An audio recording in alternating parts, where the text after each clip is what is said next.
Two St. Louis natives getting a chance to chat before tonight's first pitch. Ryan Howard and Kyle McClellan. Last night, Ryan Howard doing what he does best, and that's going deep. And he does it all the time against the Cardinals on this year. That was home run number 16. He now has driven in 61 RBIs already this season. We're expecting over 40,000 here tonight. It's Game 3 between the Phillies and the Cardinals.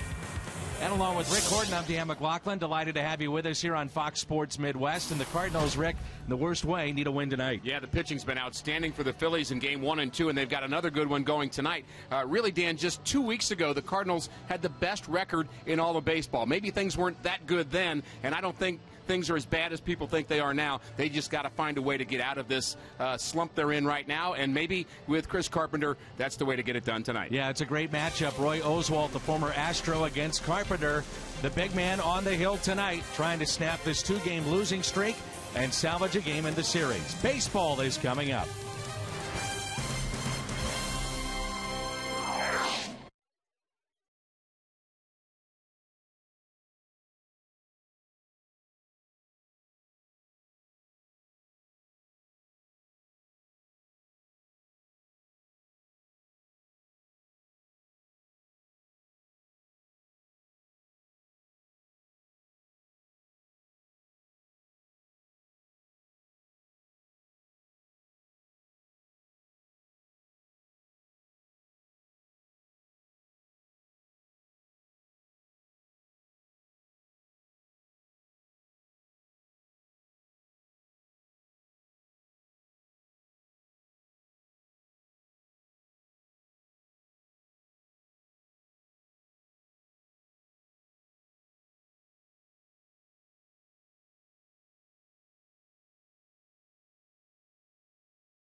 Emmanuel and the Phillies are looking for a sweep.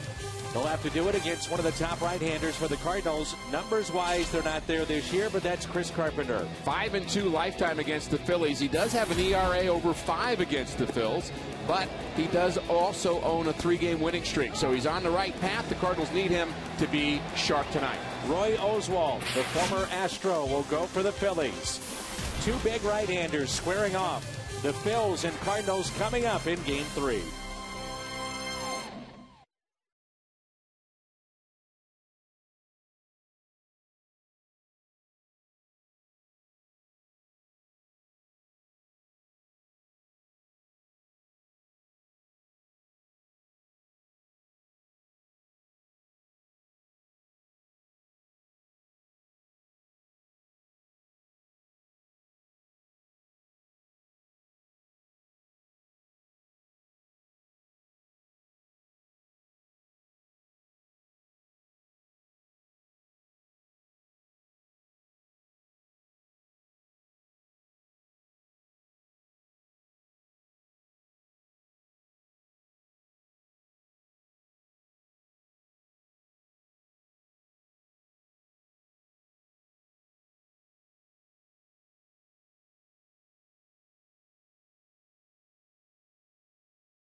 and these four have done some damage with the long ball against St. Louis, and that includes Jimmy Rollins in Game 2 last night. MVPs are supposed to produce, and these four have done it against the Cardinals this year. Jimmy Rollins and Ryan Howard did it last night against Kyle Loesch. They're both in the lineup again tonight. When we come back, we'll talk about the top 5 National League rotations. Wonder which is number 1. I think we got a pretty good idea. That's next.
Against the Phillies because of starting pitching. Roy Halladay, Cliff Lee last night.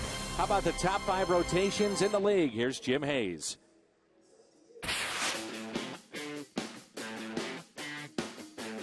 Chris Carpenter became the team's ace when Adam Wainwright went down. But a 1-7 record has left Carpenter frustrated.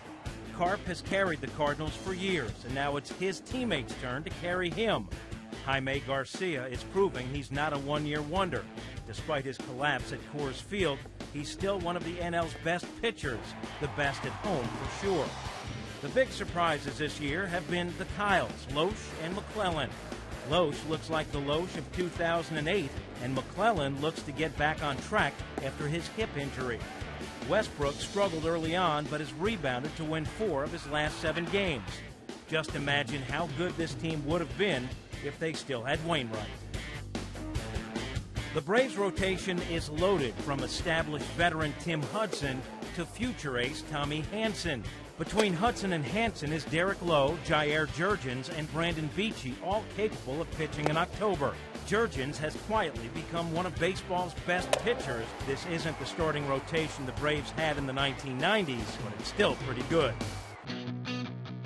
The Milwaukee Brewers needed to help Giovanni Gallardo. He was the only pitcher last year the Brewers could count on. Now they've added Zach Greinke and Sean Markham, and all of a sudden the Brewers are a force in the Central. Prince Fielder and Ryan Braun are great, but now the Brewers are great because they added starting pitching. Tim Lincecum almost single-handedly carried the Giants to a World Series win last year. He's taken home 2 of the last 3 Cy Young Awards, and again is one of the league leaders in strikeouts. He and Matt Cain provide an incredible 1-2 punch, but it's been the consistency of Jonathan Sanchez and Madison Bumgarner that has helped San Francisco to be successful, giving the Giants just another weapon to use to defend their championship. They say a chain is only as strong as its weakest link, so it's a good thing Joe Blanton is still hurt. Roy Halladay, Cliff Lee, and Roy Oswalt have all done their job since coming to Philadelphia. But the Phillies' best pitcher has been the pitcher who's been there all along. Cole Hamels leads the team in quality starts, and fortunately, the Cardinals haven't seen him yet this year. The Phillies starters have been as good as advertised, and when the offense decides to wake up, they'll be the favorites to make their third World Series appearance in the last 4 years.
Budweiser, great times are waiting. Grab some buds. By Chevy, see your Mid-America Chevy dealers. By Southwest Airlines, new Rapid Rewards, unlimited reward seats and no blackout dates. By Dobbs Tire and Auto Centers, #1 in quality tires and expert auto service. And by Steak and Shake, life needs flavor. Along with Rick Horton, I'm Dan McLaughlin. You'll see Al on the post-game show. And we're glad you're with us as the Cardinals look to avoid a sweep here tonight. And a look at the Philadelphia Phillies lineup brought to you by Southwest Airlines with Rollins, Victorino, and Utley here in the first. And then Howard, Polanco, Francisco, Brown, Ruiz, and Oswalt. Chris Carpenter, it's hard to believe when you look at those numbers. Only 1 in 7. Here's a look at his scouting report. His stuff is still very strong, still throwing in the low to mid 90s. A little inconsistent and sometimes very inconsistent with his location. That's where he's had problems. Cutter is the key pitch for Carpenter, trying to win his second game of the season. And the Cardinals just trying to get healthy before they head back on the road. They'll welcome Toronto to town tomorrow. Final time we see the Phillies here in St. Louis this year. And the first pitch is a strike to Jimmy Rollins. Rollins, the MVP of the 2007 season.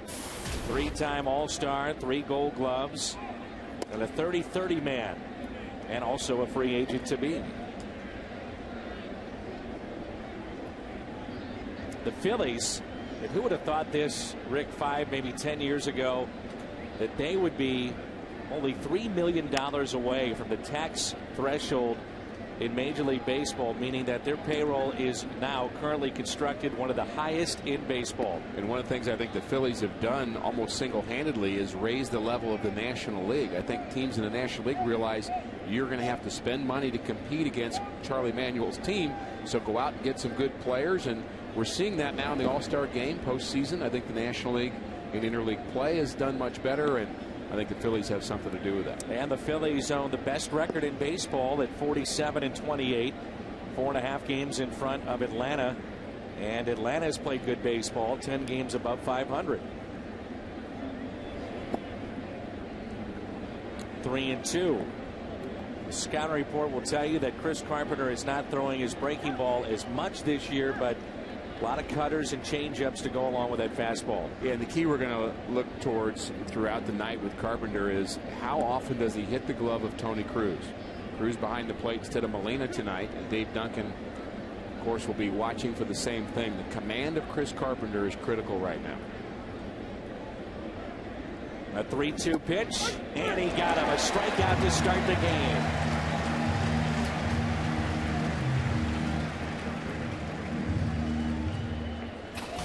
Defense behind Carp tonight with Holiday, Rasmus, and Jay in the outfield.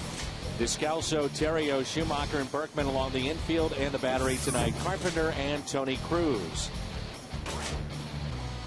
Tony Cruz set up on the outside portion of the plate. That was in, and yet Carpenter got away with it. Yeah, the results were good, but I think long term, that's not really what Chris Carpenter's looking for. He's going to have to hit the glove of Cruz all night long.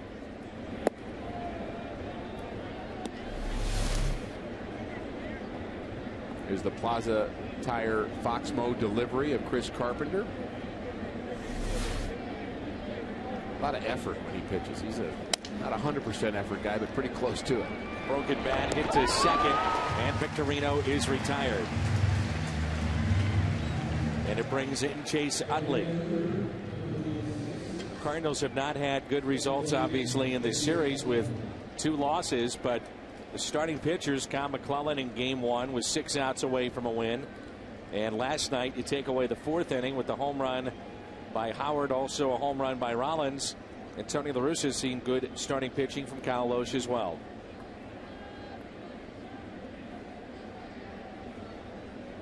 Here's Utley sitting on 3 home runs. He's driven in 16 this year and batting .265. They're still waiting for him to get back to that top level that we are accustomed to seeing him play at. Can he wait until tomorrow? And maybe take 3 days off in September for us? He is a heck of a player. 0-1 pitch to Chase Utley. Make it 0-2.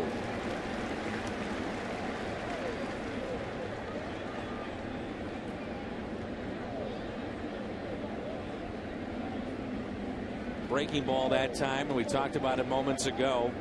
We'll see if Carpenter goes to that curveball a little bit more here tonight. And a fly ball into right field. John Jay is there. Good start for Carpenter. Cardinals coming up in their half of the first.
Over 40,000 here tonight for the Cards and the Phils in game number 3. Brian Terrio will lead it off, followed by Jay and Holiday. Then Berkman, Rasmus, Schumacher, Cruz, Carpenter, Descalso. That's brought to you by Southwest Airlines. And there's a look at Roy Oswalt. He pitches in very, very well. He uses that inside part of the plate against right-handers. He also has an outstanding repertoire: fastball, curveball, changeup, and he is a tenacious competitor, the best number 4 starter in all of baseball. Hard to believe you say Roy Oswalt a number 4. Yeah, and it's a little bit tongue-in-cheek because he really isn't a number 4. They've got maybe 2 number 1s and 2 number 2s. Might be able to say 4 number 1s. You could. On a lot of teams, any one of those guys would be. The fly ball out to left, and the catch is made. So Terrio is retired, and a look at the defense behind Oswalt presented by Dobbs. Francisco Victorino, and the right fielder tonight for the Phillies is Dominic Brown. Polanco, Rollins, Utley, and Howard along the infield. And it's Oswalt and Ruiz, the Dobbs defense. And there's a look at the big man at first, Ryan Howard. As he crushed an opposite field home run last night. Very typical of him. He went the other way with great power, and Chris Carpenter is going to have to find a way to control him tonight.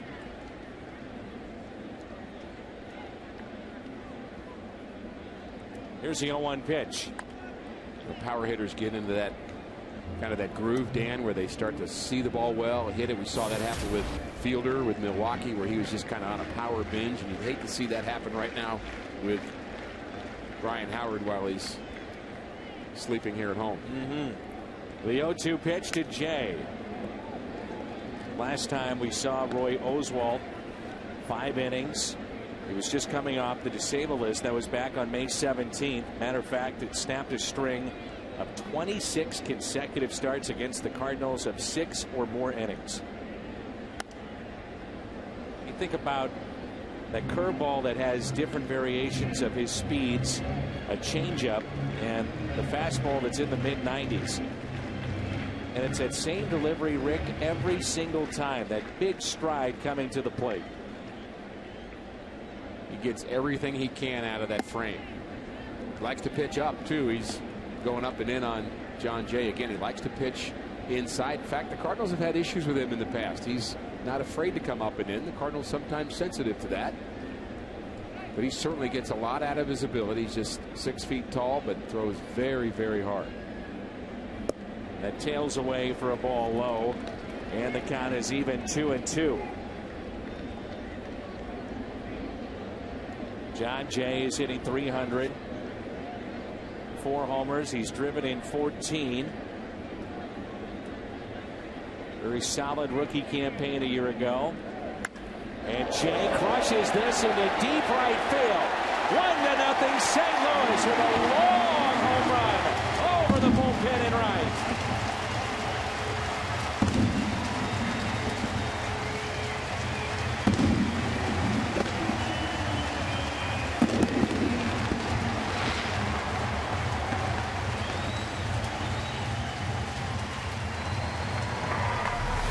Oswalt made a mistake, and John Jay capitalized on it. Off-speed pitch up in the zone.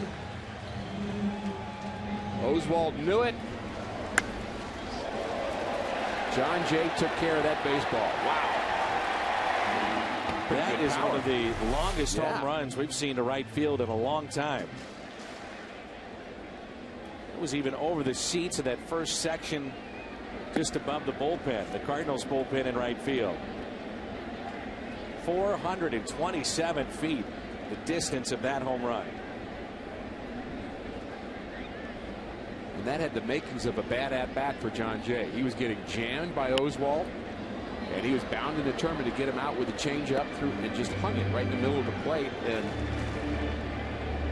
really hit the bat speed and the stride of John Jay perfectly, and it went a long, long way. Those two right there, Descalso and Jay, are roommates. Two best friends on this team. It's Holiday muscles it out to right, and Brown makes the catch. We have a special guest coming up tonight. I think everybody will look forward to this. Adam Wainwright will be our guest, and we'll get an update on his progress at FS Midwest on Twitter if you'd like to send us your questions for Adam Wainwright.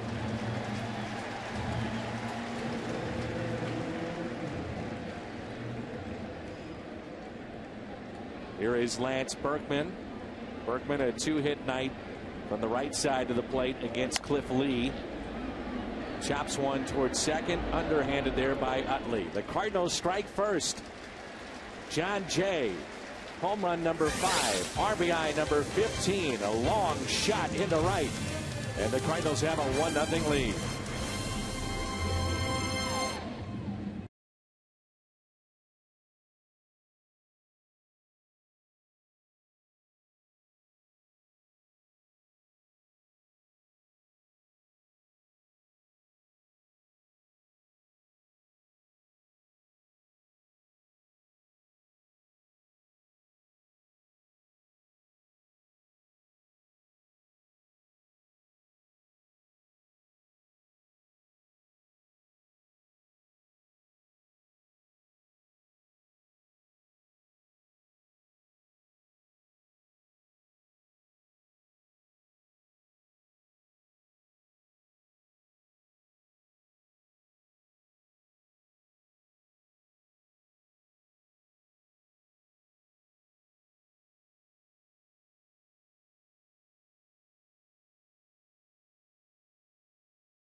.com will bring you the farm report. Brian Wilson will check in on the prospects in the Cardinals farm system. Head to foxsportsmidwest.com. It's the farm report.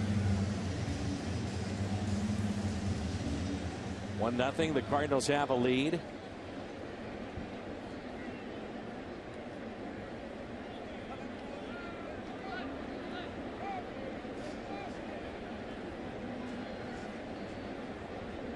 Here is Ryan Howard to lead it off for the Phillies.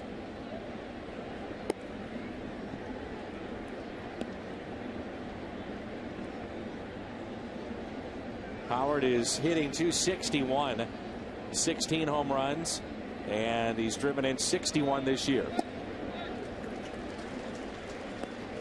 Last pitch, the cutter from Carpenter. It's the pitch we'll pay attention to a lot tonight. He started to use that a lot more than his curveball. There was a time where his curveball was just an absolute strikeout pitch. He'd use it a lot.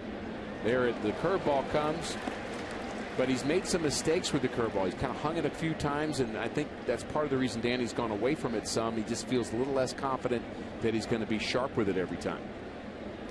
The 1-2 pitch, and a swing and a miss. Strikeout number 2 for Chris Carpenter.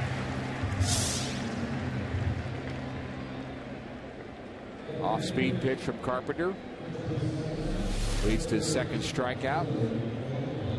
Down in the zone.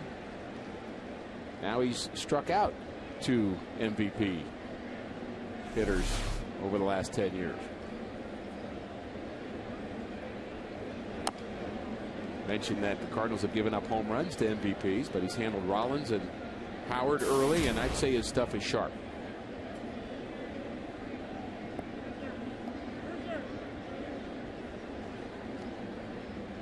Adam Wainwright will join us at some point tonight, we hope. Talking there with Gerald Laird, who is not close to returning just yet, but a couple of other guys are. And John Mozeliak was part of a function that I emceed today here at the ballpark, Rick, and one of the questions was about guys returning. And this team, and it's been well documented, it's been banged up. And David Freese and also Nick Punto could rejoin the team possibly at some point next week. That'd be wonderful. You know, Freese's spot is huge when you think about the loss of Albert Pujols and trying to get production in this lineup. And you look over the last week or so, this team has not been getting on base, and that's a real problem, obviously. Well, if you don't have Pujols and then you add to that problem not having Freese and Alan Craig, you've taken away a lot of right-handed power. You really have. Ryan Theriot puts that away, and Polanco is retired for out number 2. You would love to see some offense tonight for Chris Carpenter. That's one of the reasons why Carpenter has a record of just 1 win. The offense has not been very good behind him for whatever reason in his starts. Run support matters. Yes, it does. There's only so many things you can control as a starting pitcher. One of them is what you do with the bat. Carpenter needs to be able to get the bunt down when he has an opportunity, get a hit now and again. But you really can't control whether the guys catch it behind you or whether they score runs for you. You just got to just focus on your job at hand. Liner into center field, and it gets away from Colby Rasmus. That will go all the way to the wall, and Francisco is on his way to third with a stand-up triple.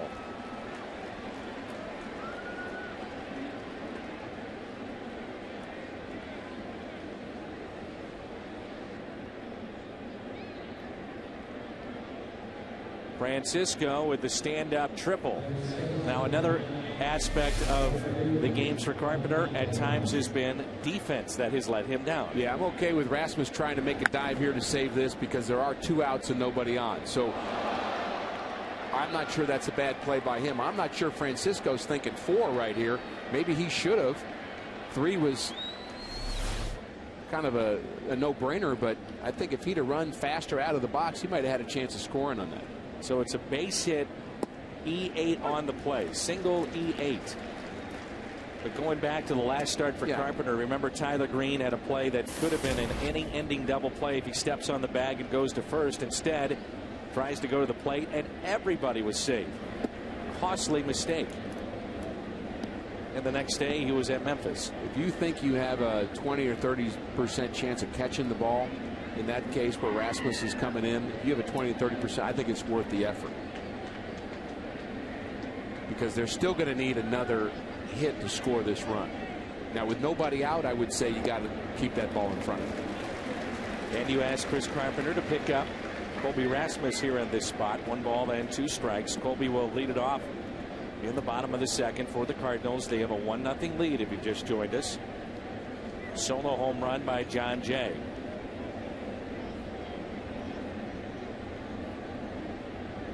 1-2 pitch, and a ground ball handled by Berkman. Flips to Carpenter. Runner is stranded at third. Colby off the hook and leads it off when we come back.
We move to the bottom of the second. Colby Rasmus, Skip Schumacher, and Tony Cruz for the Redbirds as Busch Stadium is really filled up.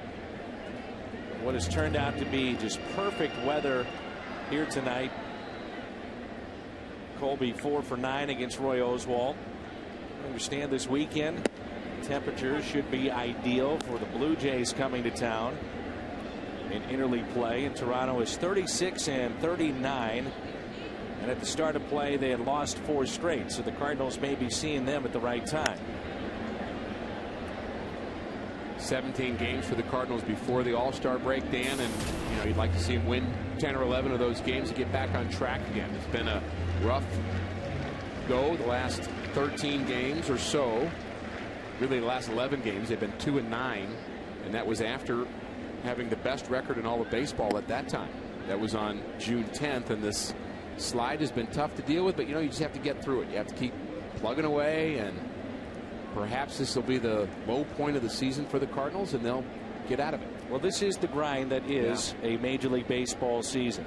I mean, every team, even with the great pitching the Phillies have, Rasmus hits it sharply off the glove of Rollins into center field.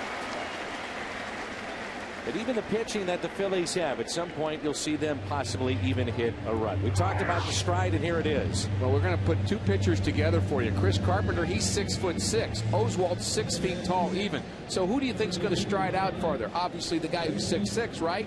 No, the guy that's 6 feet tall actually gets out further than Carpenter. Carpenter more the tall and fall, and Oswalt the drop and drive, and just look how much lower his head is than Carpenter.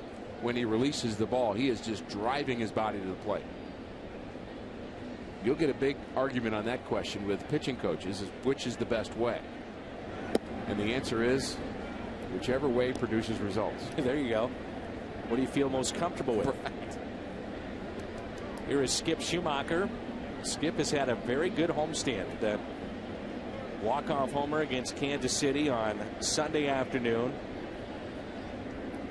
Briefly had the go-ahead RBI against the Phillies in Game 1.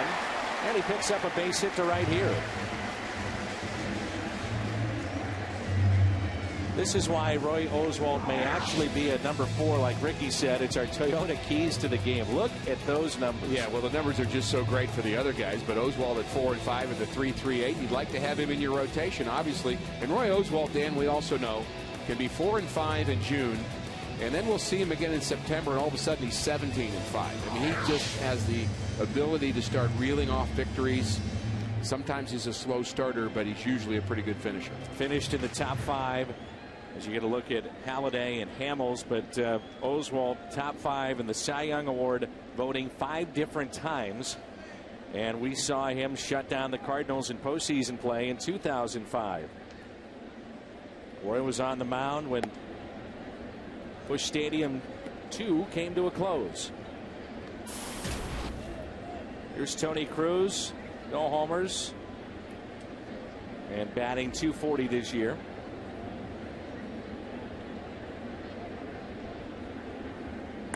Cruz, right side, base hit. Here comes Rasmus, and he will score.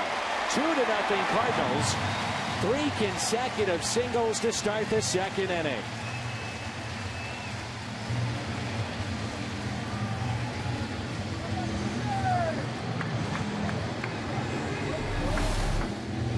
RBI base hit the other way. He's just trying to hit behind the runner. He gets more than that. He gets an RBI. And Colby Rasmus is safe at home, safe and secure. New York Life.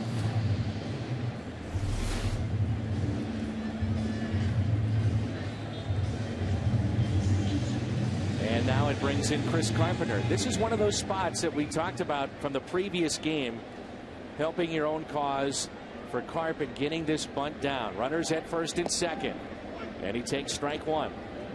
And Ricky, let's talk a little bit about having a left-handed first baseman in this spot, how that benefits Ryan Howard and the Phillies trying to get that lead man. Well, he's going to charge hard, and it is a lot easier for a left-hander to throw because he will not be throwing across his body as he throws across the diamond. Somebody's going to be at third. The third baseman's going to hang back if it's bunted to first. And a much better chance of getting that lead runner. Schumacher does run well, but they are trying to hold him close at second base with Jimmy Rollins. And that's strike two, so 0-2 here on Carpenter with nobody out. And I would say bunt again. I never knew the bunt sign. All my years of playing, never had a bunt sign. They didn't know what they were. Whitey Herzog would say to me on the on-deck circle, bunt until you're out. And so that was my sign. It was verbal. Bunt until you're out. There weren't many position players that broke camp for Whitey Herzog if they couldn't bunt. I mean, that was a big facet of Whitey ball. Absolutely. Perfect bunt. Make the third baseman field it.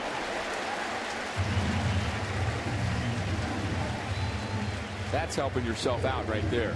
Sack 5-4 on the play, and it brings in Daniel Descalso. What'll be interesting is when Freese comes back, Rick is trying to keep a guy like Descalso sharp. Where do you want him to play? And we've seen he can play third. He was drafted and then moved to second base. He's done that. He was telling me not too long ago that he played even a little first base at AAA a year ago out of necessity because of injuries. But you're asking young players to compete at this level, and yet they're used to being everyday players and now not being an everyday guy and staying sharp at the major league level. Well, he's going to get a chance to play a lot because he's been consistent. He's driven in runs. He's had an effect on what goes on the field when he's in there. So you're going to find a place for him. So when David Freese comes back, will he be playing every day? Probably not. I mean, you're not going to expect him to be out there every day. So you got to find at bats for Descalso, and his versatility will help him. It'll help him get in the lineup, certainly against right-handed starters. Here's the 0-2. Dan, the Cardinals have had 16 different combinations up the middle already this season. I'm not sure they're done yet. They may try some more. But the combinations of shortstop and second base, 16 different combinations. I'm not sure that's ever been equal. That's pulled foul. You think about Is Cosma? that right? 16. I can show them to you. That's Cosma, and that's Green, and it's Punto, and it's Terrio, and it's Descalso, and it's Alan Craig, and all the combinations in between. Schumacher. And 16 different combinations, and it's June 23rd.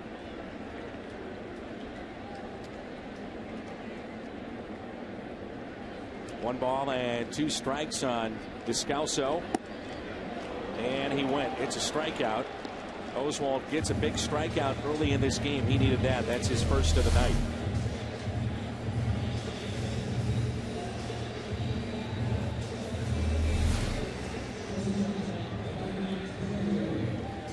You wonder if Carlos Ruiz is out there to check on Oswalt. Looked like he may have grabbed his back, and he has had back problems last couple of years.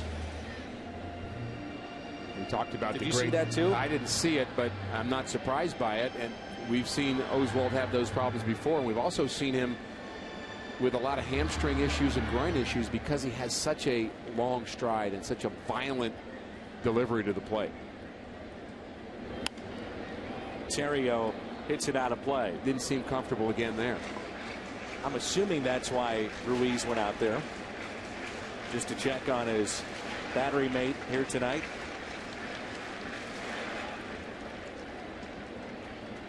Runners at second and third. Outfield is straight away. One ball, one strike on Terrio. Flied out to left his first time up. He does not look right on that follow through there. He just came off of that pitch as quickly as he could. He actually was tentative on the finish and just spun out of that pitch just to avoid the pain. I think there's something wrong with Oswalt. Up the middle, base hit. One run is in. Here comes another. Throw to the plate. Not in time, and it's 4-0 St. Louis. 2-out RBI base hit. Ryan Terrio.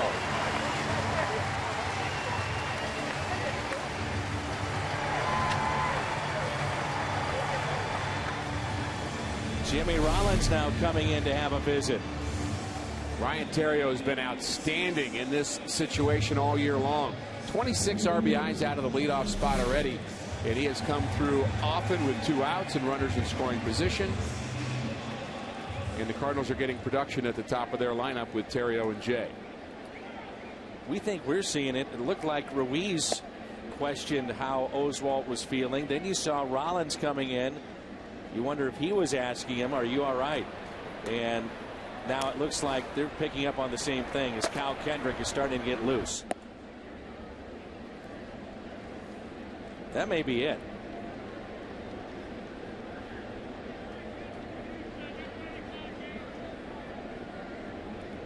A little surprised we haven't seen a trainer yet. The 2-0 pitch.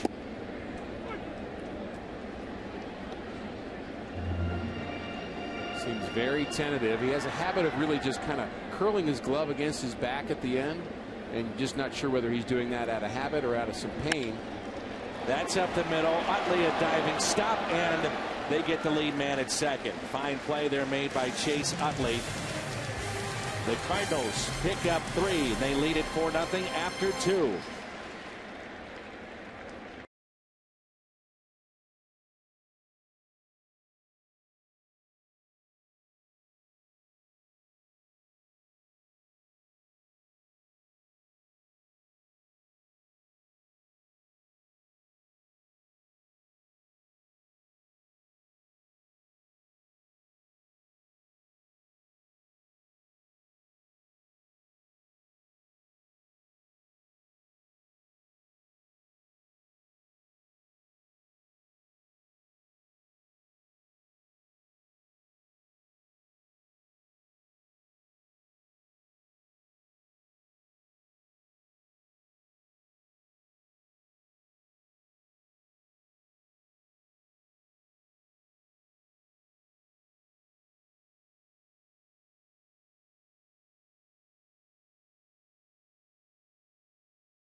Sports Bar and Grill. They have changed the game. Located at Lumiere Place Casino and Hotels.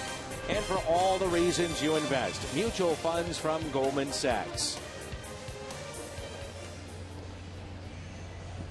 We're in downtown St. Louis. Charlie Manuel and the Phillies will have a decision to make. And it looks like, Rick, that decision may have already been made, with Kendrick continuing to throw in the bullpen. Oswalt's spot is second.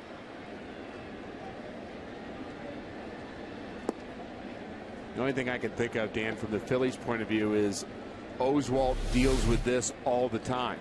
And so they may just be kind of relying on him to say, either I can do it or I can't. And he's had such a history of, again, back and hamstring issues that probably not new to them.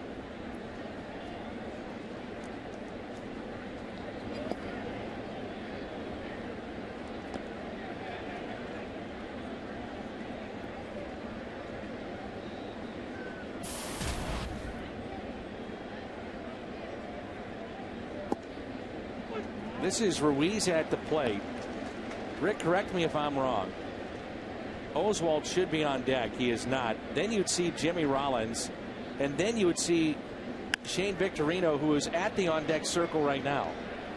Yeah, I'm not sure you're allowed to do that. And now Victorino, who is at the on-deck circle, heads back to the dugout. And the idea was you're supposed to have somebody at the on-deck circle, but he's in the game. I'm not sure if you're allowed to do that or not, but they just did it. And you just passed me a note that you want to protest this game. No, so far so good. The only protest one's that you're losing 4-0. All right. Here's Cliff Lee.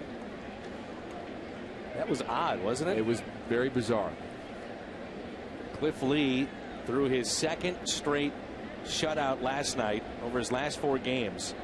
He's allowed only 1 run in 33 innings. It's a .27 ERA. And Lee taps it foul. He was asked, how deep could you have gone in that ball game last night? He said easily 10 or 11. He said in the 12th, maybe I would have had a little problem with that. That's how good he said he was feeling. When you're pitching well and your mechanics are good, it's a whole different story. The pitch count doesn't matter. 0-2. So Oswalt, his night is through. Cliff Lee, the pinch hitter, and the 0-2 pitch, a swing and a miss, and Lee strikes out. And Chris Carpenter, first time through this lineup, he strikes out 3. Pitch count 33. 23 of those have been strikes. 37 pitches, by the way, for Roy Oswalt, and 26 were strikes.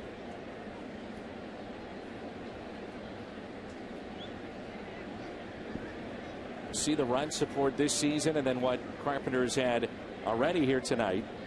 Here's Jimmy Rollins, and Rollins on the first pitch hits it into shallow right, and the catch made by an outfielder playing second. That's Skip Schumacher.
A good deal for Cardinal fans. $12 pavilion level tickets. That includes a Sunday game July 31st against the Cubs, a Friday night against the Pirates. That's the Willie McGee bobblehead. And then Sunday, September 4th against the Reds. That's the Pujols Action Figurine Day. And all you have to do is go to cardinals.com/summer. And again, that's July 31st against the Cubs, August 26th, Willie McGee bobblehead, and then the Reds game on September 4th, the Pujols Action Figurine. Cardinals.com/summer. And again, those tickets only $12, and that offer is only good until midnight tomorrow. A lot of seats have already been sold today. So if you're on the fence and thinking about it, you better do it, because those will probably sell out. Here is Matt Holliday, and looks at a strike. Holliday, Berkman, and Rasmus for the Redbirds.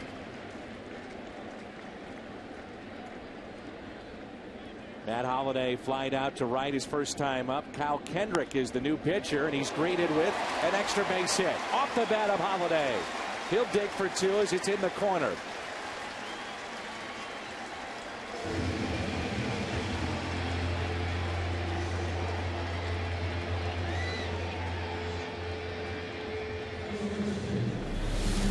Holliday picks up the 6th Cardinal hit of the night. Tried to get in on him, and he pulled it just fair down the third base line. Kyle Kendrick, one of the kind of rotating 5th starters for the Phillies. They have a luxury, Dan, of having 3 guys that have been that 5th starter, which actually helps in situations like this where you need somebody to go a lot of innings. You have somebody who is certainly conditioned to do that in Kendrick, and he's having a pretty decent year, but he's in trouble already here in the 3rd. Here is Lance Berkman, the switch hitter. Berkman grounded out to second his first time up. Outfield is deep. Runner at second is Holliday, and the first pitch is taken for a strike. Berkman with 17 home runs, 51 RBIs. You wonder where the club would be without the signing of Lance Berkman. Holliday missed considerable time. Pujols, we know, is going to miss, it looks like, at least 6 weeks, if not more. And this guy has turned out to be not only great on the field, but in the clubhouse as well. Time called again. Kendrick set career highs in games last year. Starts, innings pitched. Career high in wins with 11. And it seems to me he just shook off about 6 pitches. How many does he throw?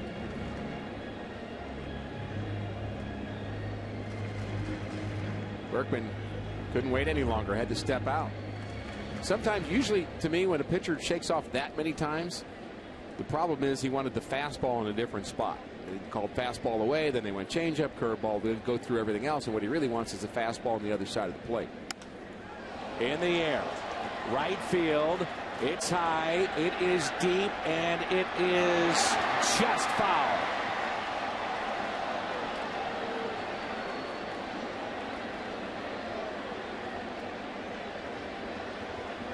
Just foul. He did indeed try to throw the fastball in, and Berkman almost made him pay for it.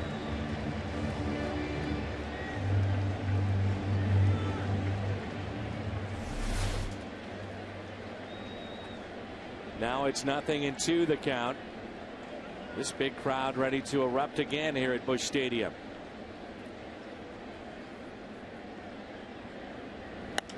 He goes the other way. Drops in for a hit. And Holliday had to wait to make sure that that wasn't caught.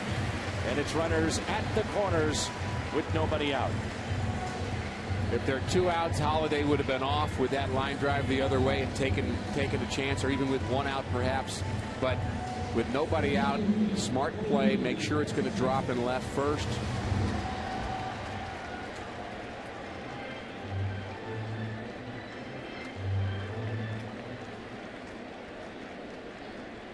And here is Colby Rasmus, who singled and scored back in the 2nd inning.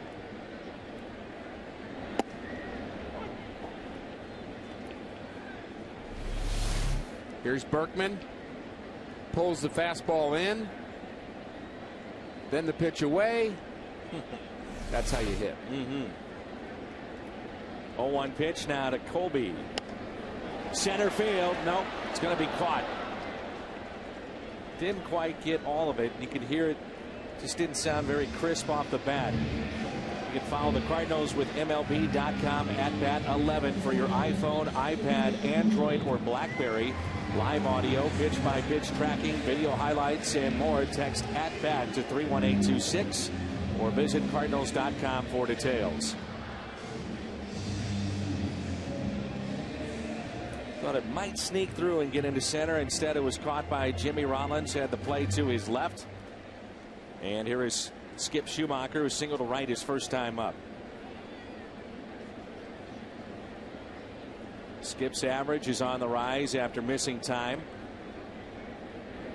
And he pulls one foul. Watch out. Kendrick's not really fooling anybody yet. No, he's not. What is the mindset of a bullpen guy like Kendrick when you have this kind of starting staff and one of your best in Oswalt is on the mound. And here's an 0-1 pitch now to Skip Schumacher. You're thinking, am I ever going to see the second inning of any game? I was the 6th starter on a couple of Cardinal teams in the mid-'80s. Had a chance to be a long reliever, basically. Then you work short. When your team is winning, you're loving it. I mean, honestly, yeah, you want to start every 5th day. But if your team is winning and you're contributing, and basically he's still got a chance to get people out and do a good job for them today. In fact, he has a big job to do. Make sure he goes 3 or 4 innings so the rest of the bullpen isn't wasted. And when you're winning, that means more to your club than when you're losing. Inside to Skip. Nobody cares about a middle reliever for a last place team. 1 ball and 2 strikes. Inning started with a double by Holiday into the corner and left. Berkman went to left as well, opposite field with a single. And Rasmus lined out. Now a 1-2 pitch. Polanco giving chase and can't come up with it. Well, you and I have talked about it.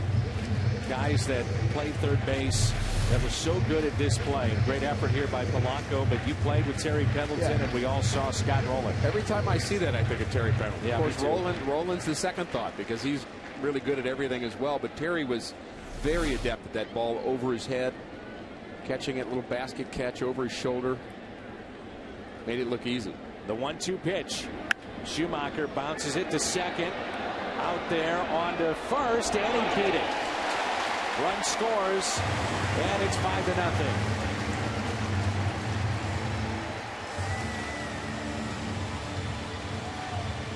That would have been a great double play if the Phillies were able to turn this, because Utley has to go to his left. Berkman's coming hard on Rollins. He has to throw and jump at the same time, so he couldn't get enough on that throw, and Schumacher beats it out. I'll tell you what, Berkman was really, really out of the line.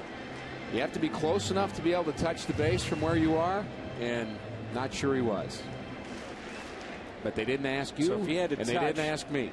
That means he'd have to be about fully stretched, wingspan of a 7-footer. It works. Let's see if he can reach the base from there. Oh, sure he could have.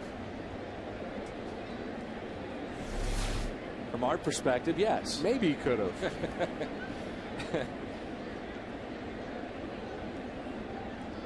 Here's an 0-1 pitch to Tony Cruz. Instead, Schumacher is at second. I do not understand why there aren't 5 people on the infield yelling step off when a guy takes. I mean, it's the simple thing to do. The catcher should be saying it. The third baseman should be saying it. Everybody knows it, except the pitcher can't see the early break by Schumacher. All you got to do is yell step off. Actually, the whole bench should be yelling it for that matter. Here's an 0-1 pitch to Cruz. Little chopper. And Utley, who's been busy tonight, makes the play. Skip Schumacher helps the cause as Holiday scored. And coming up, our special guest, Adam Wainwright, in the booth next.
And this is a good sign for Cardinal fans to see. Adam Wainwright here in the booth, Rick Horton as well. And Adam, first and foremost, let's get right to it. How you feeling?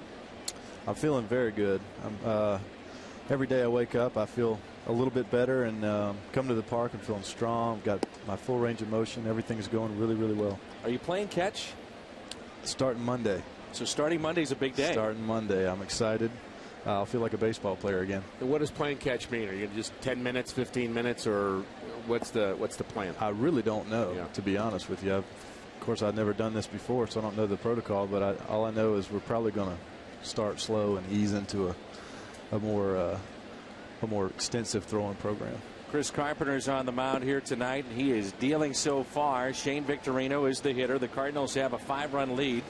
Good to see some run support for Carp here tonight. We're in the top of the 4th, and our guest is Adam Wainwright. I know, speaking on behalf of Cardinal fans, it's been frustrating not to be able to watch you. I can only imagine what it's been like, the frustration for you to watch the games and not be able to be a part of it. Well, it's frustrating, but at the same time, they've played so well all year long that it's really taken kind of the burden away from me. I mean, I've had so much fun coming in here every day, watching these guys pitch and play ball. I've been rooting for them hard when they're on the road too. So, I feel like I'm hanging on every pitch. I've said that a few times, but I really, you get a lot of time to really watch the game when you're on the road, when the team's on the road. Well, I was about to ask you that.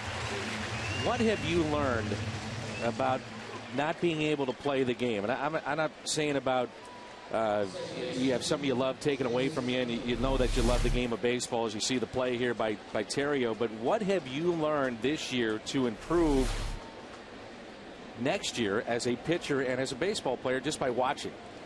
Well, one thing I've learned is how much I love baseball, and I think that's the most important thing that I've learned. Of course, I haven't got out there throwing and tinkering with new pitches and stuff like that yet. But I've learned just how fun baseball is, and how much you miss it when you can't play. And I feel like I'm in the prime of my career. I really feel like I'm coming of age as a pitcher, and then I take an injury like that. But you know what? I had an incredible sense of peace about it. The team's lifted me up and made me feel very welcome even through all this and my struggles. So I'm trying to be a good teammate, try to be a good cheerleader, and that's really my role, to be a good cheerleader. But I really, the thing I've learned the most is how much I love baseball and how much I can't wait to get back out there. Do you see anything that you could do differently as a baseball player between the white lines? Technically, anything that you see that some of these guys are doing, whether it be in opposition or guys on your team, that you say, yeah, you know what, I never noticed that before. I should take that away and maybe incorporate that into what I do? Well, it's been it's been fun to watch the two Philly pitchers the last day, and Kyle Loesch pitched last night. They both hasn't been fun for your teammates. Well, you know what though, it's from a baseball perspective. It's been fun. Right. What I like about Cliff Lee and Roy Halladay and what Kyle Loesch did too is that they throw all their pitches on both sides of the plate, and so a hitter really never knows what's coming, and they don't know what's coming to which location. So I really like that. And maybe you try to be you don't want to trick them too much because you want to stay with your strengths, but there's little ways like that you can incorporate new things in your game. One of the things I want to ask you about, Adam, and you may have heard me say this because I know you follow the games and are listening and to all the telecasts when the team's on the road. And one of the things I said early on is when a player's hurt like you, clearly they miss you. You know they do. You're being a good teammate. They're trying to be a good teammate to you. It doesn't often work to have somebody who's on the disabled list being around. And I said that if anybody could do that, it would be Adam Wainwright. And I guess I want to get at what some of those struggles could be like, to be a guy who's actually in it, but not really. And you know what that feels like. And I'm just wondering if you had any doubts about whether this was the right thing to do or not early on. I didn't, and I'll just continue to show up and be here for this team until they tell me otherwise. I've really never had a second thought about being here. I feel still like I'm a big part of this team. And I feel like I'll be a big part of this team for years to come. So I feel like just from a personal standpoint, I'll lose something, and hopefully the team will lose something by me not being here. Adam, we've talked about this a lot too. Everybody on this rotation has had Tommy John surgery with the exception of Kyle Loesch. So these guys have been through it before. What's the advice as you see a strikeout of Howard? And that is number 4 tonight for Carpenter. What's the advice that you've gotten from those guys and also other players around the league that have gone through Tommy John? Well, the good thing about it is that you got 4 different perspectives, 5 different perspectives for me to go to and ask how their recovery went. So one guy, it might have been great, and another guy might have been really sore the whole time. And so I'll say, so for Carp, for instance, we know he had some struggles coming back with his nerve issues or whatnot, and my nerve was already moved like Jaime, so I can go to Jaime and say, Jaime, tell me a little bit about what you did coming back and how you felt, and this and that. And the same with Kyle McClellan and Westbrook too. So there's lots of different things I can learn from those guys. And you've seen that they've all come back. That's got to be a positive. I mean, just knowing that there's something on the other end. Yeah, the success rate nowadays on average is at least 92%. So my odds of coming back strong are very good, and I promise Cardinal Nation I'm going to work my tail off to get back better than I was last year. I know people love to hear that, and you were outstanding a year ago and the year before that and the year before that and during the World Series year. 1 ball, 1 strike here on Placido Polanco, and a little check swing. He did go. You mentioned something really interesting there, and not to get too technical, but can you try to explain what you mean about the nerve moving and your Tommy John as opposed to, like what you said with Garcia, as opposed to others? Yeah, a lot of times some surgeons move your ulnar nerve right away when they move your when they take your ligament out and put a different one in there, and some surgeons don't.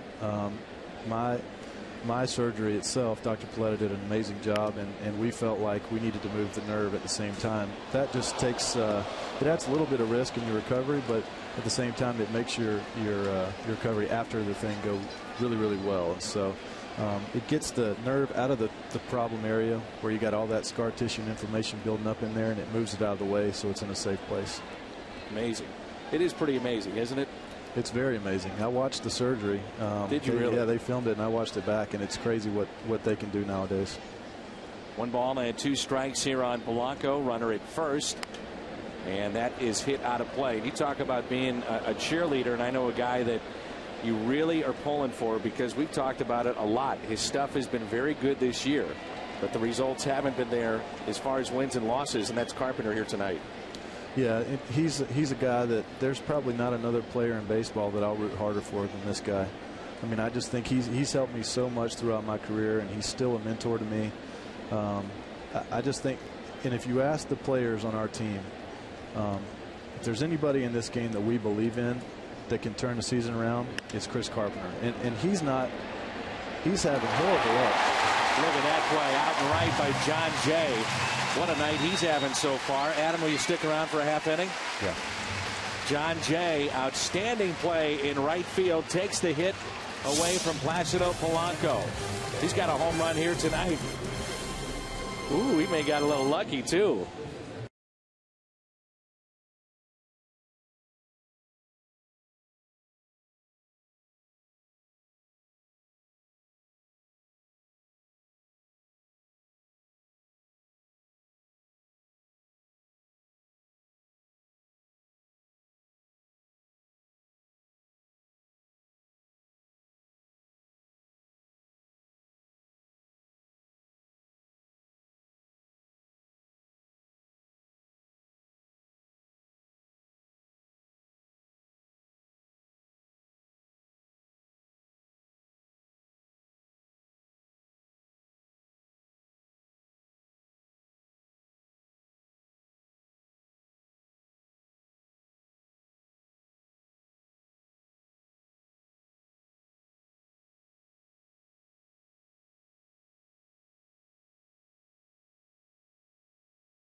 to say that we still have incredible faith in Chris Carpenter. He is still the guy that we want on the mound. His stuff is great. Everyone knows that. They're watching his stuff. I mean, he's throwing 93 to 95 miles an hour. His curveball's great.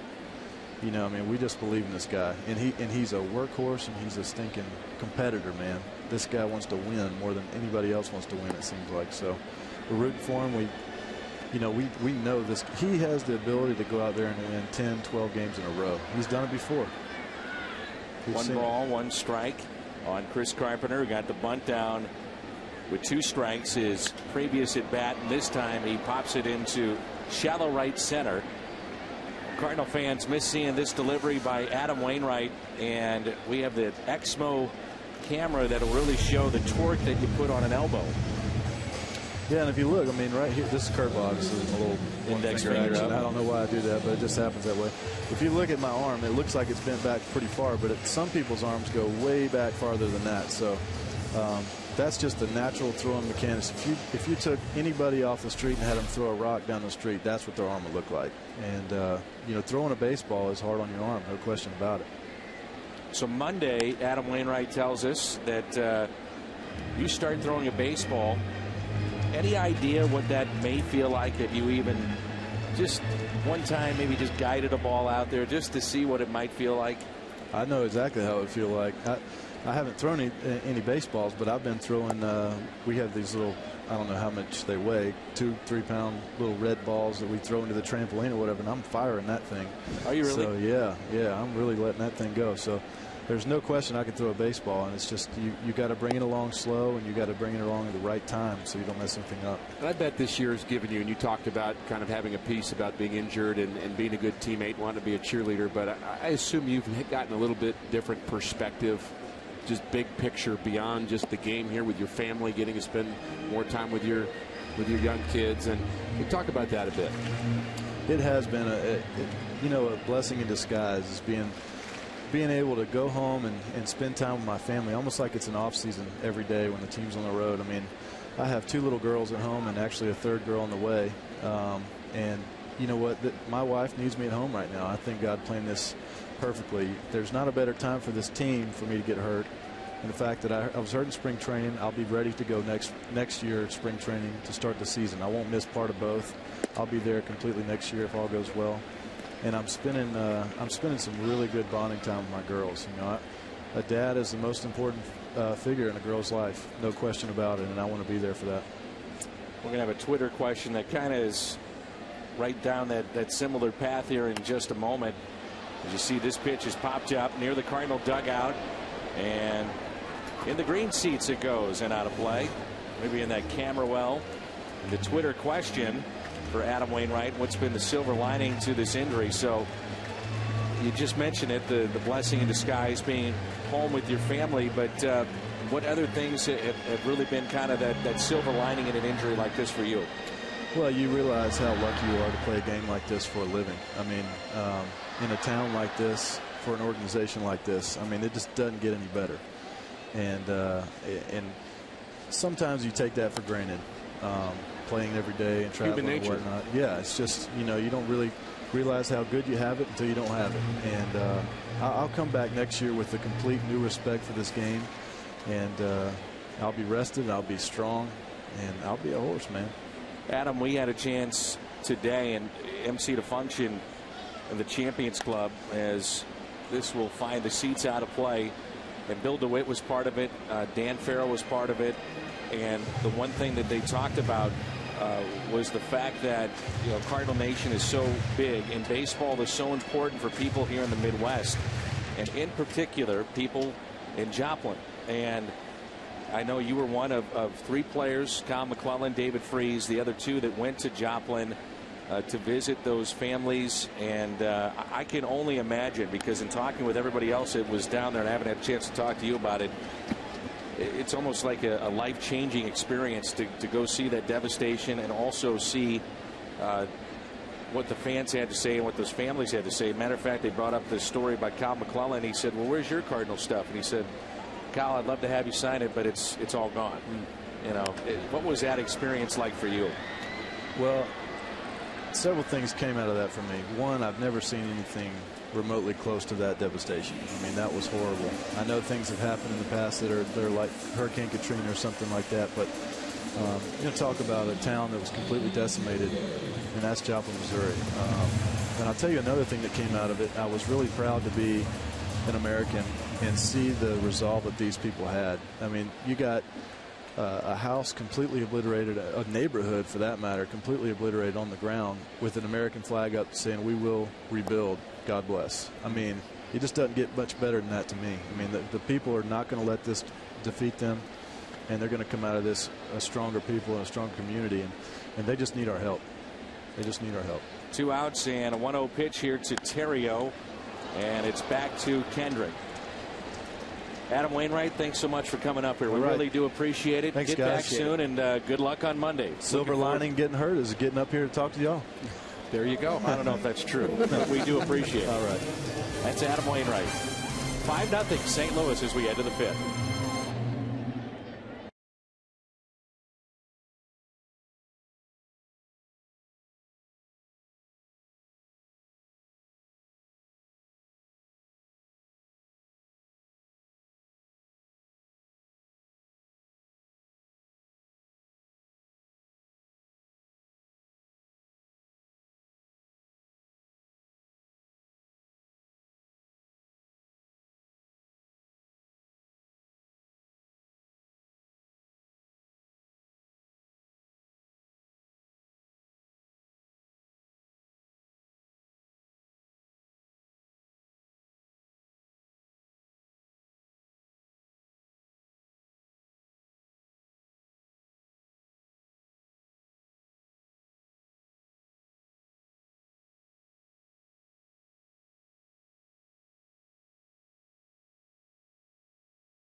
Few things I take away from that interview. Number one, he's always been humble, still is, and always a very good guy. Very appreciative to see him be able to come up here and do that interview with us. But great to hear that he's throwing Monday, and it's also nice to hear that he already has been throwing. I did not realize that. Even if it's just little kids' balls, cares? It doesn't make any difference. He's making the movement, so that is good news, and that means he's doing that without any pain, or he would be stopping it, basically. But it's interesting you mentioned how humble he is, and he absolutely is humble, but in the same sentence he can say, "I'm going to come back and I'm going to be a horse." Right. And I love that about him. He's a competitor, and he cares about being excellent at what he does, and that's one of the reasons that I think he's really has a great deal of respect for Chris Carpenter, because that's how he views him, as a bit of a mentor to him, as a guy who's professional but also tenacious in terms of being a competitor. We had a shot, by the way, of Carpenter and Cruz in between innings, and those two were talking, Rick. And you mentioned earlier how we saw Cal Kendrick shaking off his catcher. I don't think we've seen that maybe once or twice tonight from Carpenter. So you got the veteran with a young guy like Cruz back there, at least young in terms of Major League Baseball experience, and those two have worked very nicely together tonight. I think part of that is Cruz paying attention to what Dave Duncan has told him before the game, too. They're having a meeting, or they always have a meeting, and they talk about, here's how we're going to attack somebody.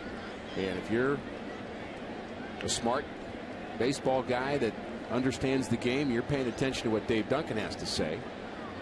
That's really his expertise, Dave Duncan's, is how to attack a hitter with the particular stuff that the pitcher has. I think that's what makes him a very, very good hitting or pitching coach.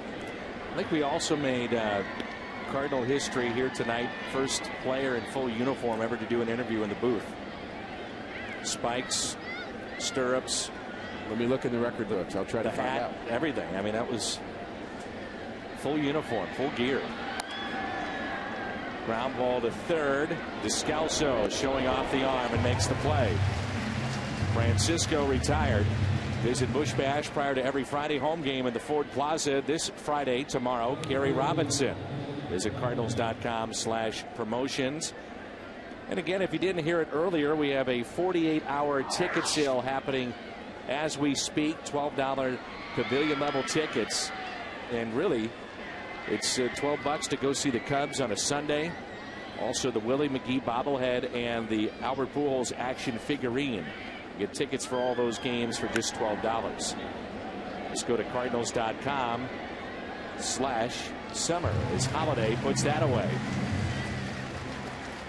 Our trivia question here tonight, brought to you by AT&T. Named the pitcher with the most wins at Busch Stadium 3. He may have been in our booth.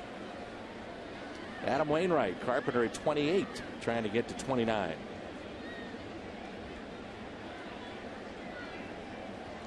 And let's hope that Chris Carpenter will be the leader in that category by season's end. Wouldn't that be something? And Wainwright will have to catch up. Well, he brings up a very interesting point, is the fact that, you know, he's saying that, hey, Carpenter can reel off 7 or 8 or 9 in a row. And that would take care of a lot of the issues that this team has been suffering from here the last week or so. Especially if 2 or 3 other guys follow suit. You don't have to win everyone, but if you can get the rotation turning as it was a month or so ago, where you were getting 8-inning starts, good start out of everybody, then the winning streak starts to come alive again. Rick, I asked a scout today, I said, am I seeing Chris Carpenter properly? Am I seeing a lively fastball, the good cutter, the breaking ball? And that's what I mentioned earlier. He said the breaking ball we've seen, he hasn't gone to it as much. That time he does. But a lot of cutters, fastballs, the changeup. They said it's still sharp. He said, you know, you look at him, run support, those kind of things obviously have played a major factor this year. But the scout, in his opinion, still sees a very sharp pitcher. Sharp, yes, but the same level of elite consistency, no. He's made more mistakes with his curveball than he's made in past years, and some with the cutter, and some with the fastball, and some with the changeup. I'm not saying a lot of them, but more than usual. And he hasn't been helped by his defense or by his offense. So I don't think he's that far away. I don't think it's really unreasonable to think he could go out there and win 7 or 8 games in a row. I think Mr. Wainwright, our other color analyst here tonight, is right. 1 ball and 2 strikes, or rather 2 and 2, excuse me, with 2 outs and a 5-0 St. Louis lead. Carlos Ruiz has had a heck of a series last couple of nights here against the Cardinals. And a grounder to Descalso. Takes his time, throws a strike over to Berkman. Jay, Holiday, and Berkman coming up. It's 5-zip St. Louis.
And we'll have the Blue Jays here tomorrow. Morrow against Westbrook. Jake is 6-4. And it's brought to you by Budweiser tomorrow at 6:30. Our Budweiser What's on Tap. And a look at Jose Bautista. Changed his stance, changed his career. It's amazing. Is it that simple? Apparently for him. Most runs the Cardinals have scored in a Carpenter start since May 10th at Chicago. That's a span of 8 starts. You wonder about the pressure of a young catcher like Tony Cruz sitting next to the pitcher, Chris Carpenter, trying to take your lead from him. So far, so good. 5 zeros. He's done a nice job behind the plate.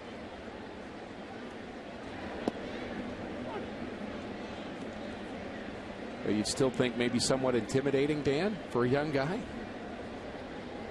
Can't be afraid to make a mistake, though. I'm sure we'll talk a lot about Bautista this weekend and his home runs, but what about this home run? The Nissan drive of the game earlier tonight off the bat of John Jay. He was also robbed his second time up by Utley, and he hits a fly ball into right field here for the first out.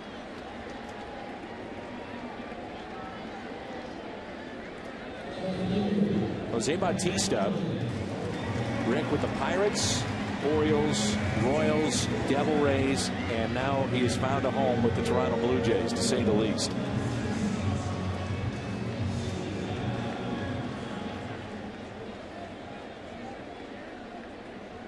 In 2010, he busts out and hits 54 home runs.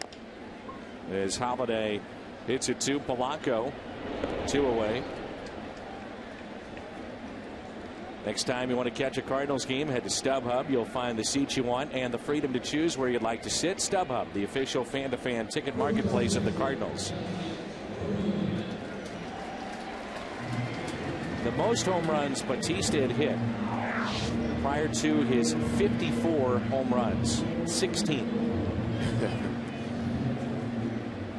The most RBIs he had had in a season prior to 124 last year, 63. And this year, he already has 22 home runs. Having an MVP kind of season. 47 RBIs. And he leads in walks with 63.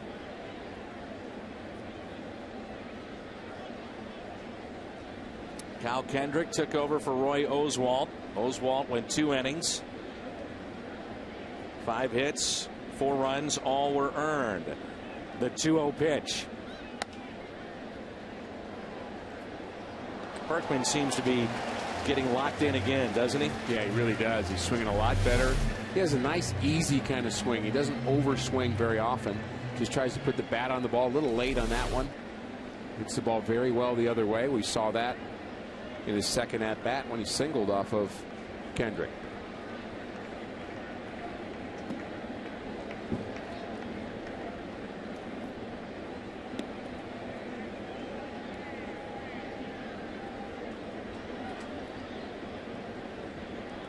Three and 1 the count on Berkman with 2 outs and nobody on.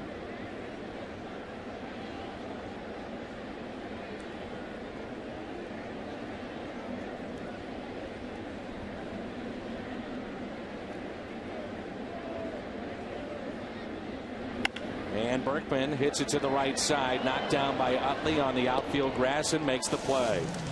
Chris Carpenter back to work when we come back.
Missouri Division of Tourism. Go to visitmo.com to start planning your next Missouri getaway.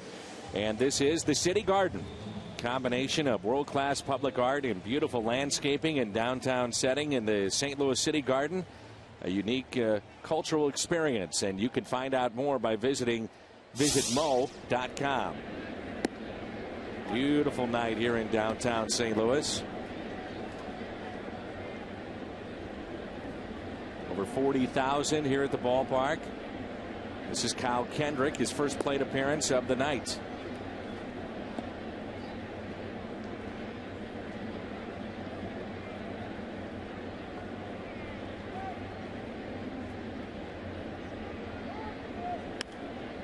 And that's it out of play. Last time that this spot came up, Roy Oswalt was due up, and then the pinch hitter was Cliff Lee. He struck out. Carpenter has struck out 4 tonight, and he's allowed just 2 base hits.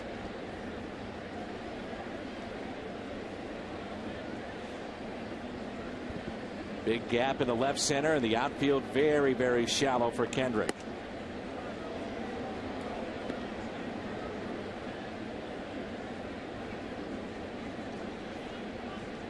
Two balls and 2 strikes.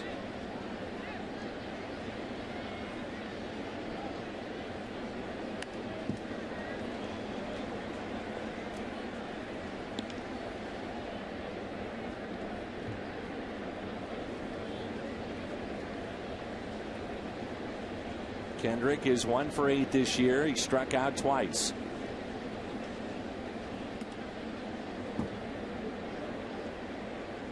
A pitch at 95 on our gun.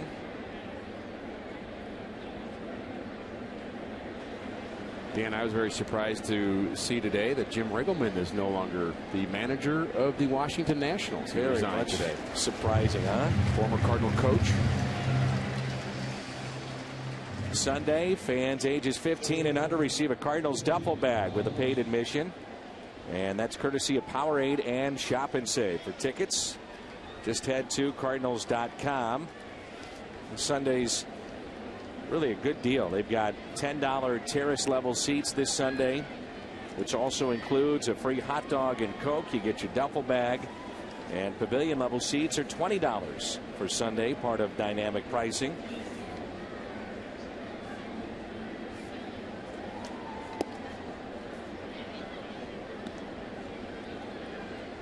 Here's Jimmy Rollins, who is 0 for 2 as we're back to the top of the lineup.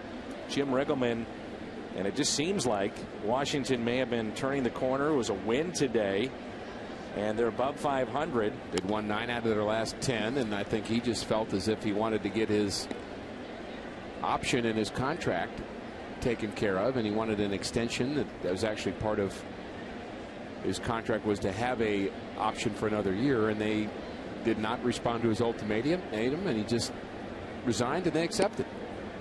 Kind of odd for a team to be playing so well in the middle of a season, but that's,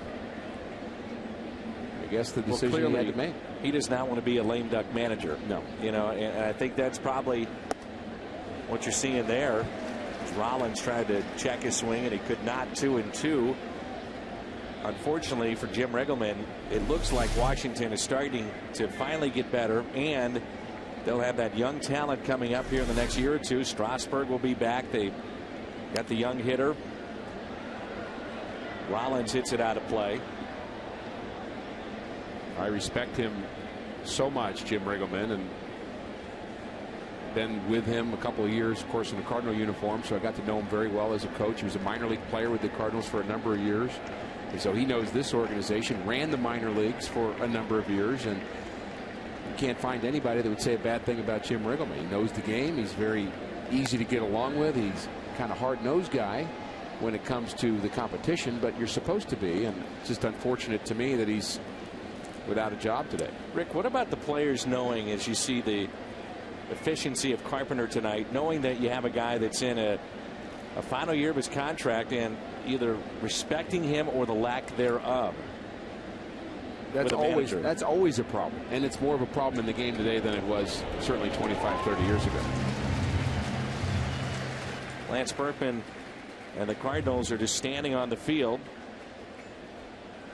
because there's only 2 outs, and Berkman was saying, come on guys, it's time to head in the dugout, and that's not the case. Could join Al Rabowski on Saturday. They'll head to Hannibal and improve the Eugene Field Elementary School's baseball field. Go to missioncontinues.org. Donate, volunteer, and that'll be this Saturday. That was funny. Lance was so sure he was right. He was going to talk the other 8 guys on the field into following him, and he didn't care what the scoreboard said, what the umpire said. He knew it was 3 outs. That was funny. I think Carpenter was ready to follow him in too. Always check your leaders. Even they're wrong sometimes. That's right. There's a strike at the knees to Shane Victorino.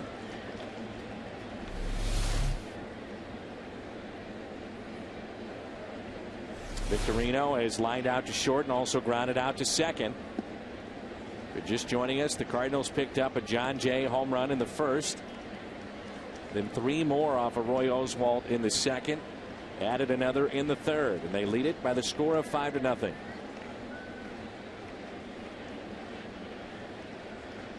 A 2-1 pitch. That late movement on that pitch by Carpenter. And an odd swing by Victorino. We saw the same swing from him last night, almost like he's playing pepper. Like he doesn't want to swing, and at the last minute he thinks, well, I better protect. And kind of the ultimate slap hitter swing from Victorino, who does have some pop in his bat. 8 home runs on the season. You don't really think of him as a slap hitter, but he's had some odd swings in this series.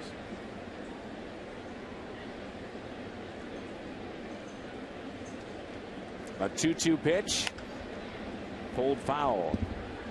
With his speed, you know, Rick, you're going to see the numbers at the end as you get a look at the longest active hitting streak against the Birds. Victorino now with 16. But Shane Victorino has 8 triples. He's going to wind up double digits probably in triples, home runs, stolen bases. You wouldn't think of Philadelphia necessarily as a triple ballpark. Not at all.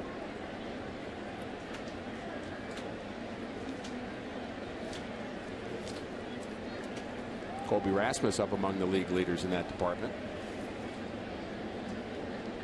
The 3-2 pitch. Victorino pulls it down the right field line, but foul.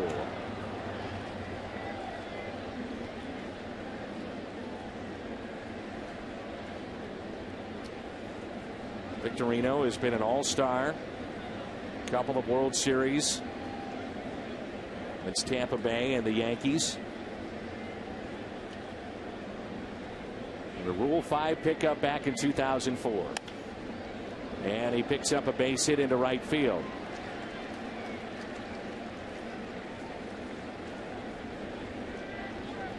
Mentioned Jim Riggleman resigning as the manager of the Washington Nationals. Here's some other news and notes. Tim Lincecum, 2-1 win against Minnesota, 7 innings in that game. Jose Reyes continues his torrid pace, 2 for 4, a couple of RBIs, and a 4-1 win against Oakland. And speaking of triples, Reyes has 13 of them, and he is just red hot. He's having an outstanding season, and he's going to be looking for a nice little contract somewhere down the road. About to say, he's making himself some big-time money. And there are those around baseball, as you see Utley take a strike, trying to figure out whether or not the Mets, with their financial situation, will be able to keep a guy like Reyes, or do they trade him? And the same goes for David Wright. Yeah, I think there's a issue that some way the commissioner is going to end up being involved in, and when you have teams that are financially desperate, that there may be moves that may not be in the quote-unquote best interest of baseball, and I'm just not really sure the competitive balance is always going to be there in those situations, and he may have to step in. And I'm not saying that's going to happen, but it certainly could happen. When you look at the Dodgers, you look at the Mets, you've got some problem clubs there. Large market teams that never should be in that situation. Agreed. Here's the 0-2 pitch. You know, the Dodger one really confuses me. It's just a wonderful stadium and a wonderful venue, and it's got great history, and you've got how many million people in that region to come out and watch a team that's rich in history, and you've got some kind of marquee young players there. You've got Don Mattingly, who I think would be a very likable manager in charge, and it's just not working out right now for them. No.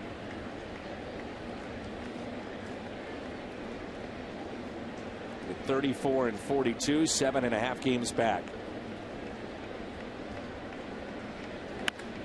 That's a base hit into right. Victorino avoided the baseball, stops at second. And there was back-to-back pitches by Carpenter that Victorino easily could have stolen second base. Actually started, then stopped, then got out of the way of the baseball. And one swing of the bat by Ryan Howard. We've got a new ball game.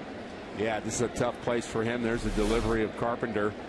And the next 4 or 5 pitchers will be crucial to the outcome of this game for Chris Carpenter. With Ryan Howard at the plate, 2 runners aboard. A lot of zeros on that board already for Carpenter, but this is a tough assignment here. Saw the replay. It was the Hyundai Foxmo. Runners at first and second. Ryan Howard 0 for 2, pair of strikeouts. Outfield is deep. Howard rips it foul.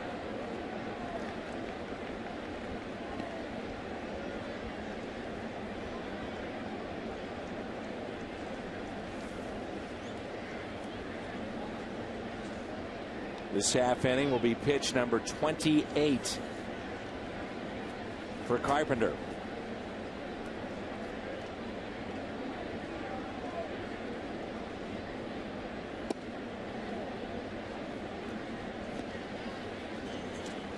The more pitches you throw in an inning, the tighter you get, the more you have a tendency to make a mistake.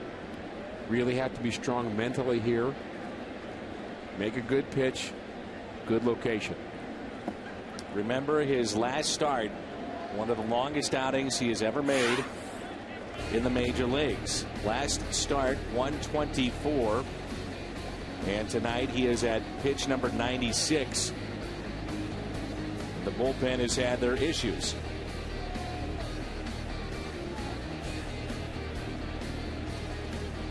And the issues have not been resolved yet. Raul Valdez has been called up from AAA. Cardinals now with 3 left-handers in their pen, and in case you missed it in our pregame, Michael Clado is out. Goes to Memphis. Valdez, Cardinals saw him in that 20-inning game against the Mets last year. Cardinals, by the way, do have a full 40-man roster, if you're wondering, because they outrighted David Kopp, right-handed pitcher. They optioned Clado, and they activated Brian Augenstein from the 60-day DL, optioned him to Memphis. So those moves give the Cardinals a full 40-man roster.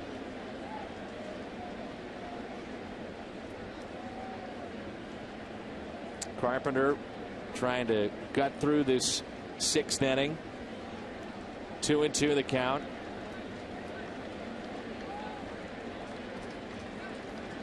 If you're wondering, due up 4th, the Cardinals half of the 6th. The 2-2 pitch. Victorino stolen base from second to third. That just missed. Pretty good pitch right there. Might have been low, and it was.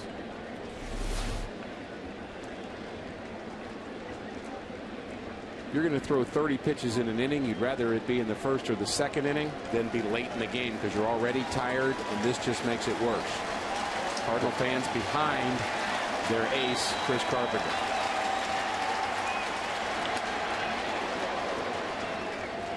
.95 on the gun. We'll do it again.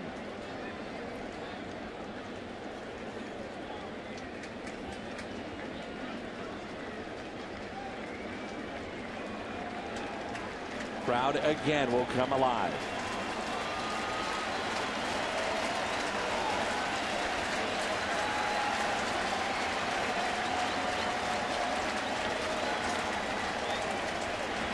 And Howard rips it into right for a base hit. Utley on his way to third. And Ryan Howard gets the Phillies on the board with a 2-out RBI base hit to right, and that makes it 5-1. 3 consecutive singles against Carpenter with 2 outs here in this 6th inning. Not very good location on that pitch, kind of middle away. Didn't really have a lot of movement to it. Dave Duncan really just trying to get him a breather right here.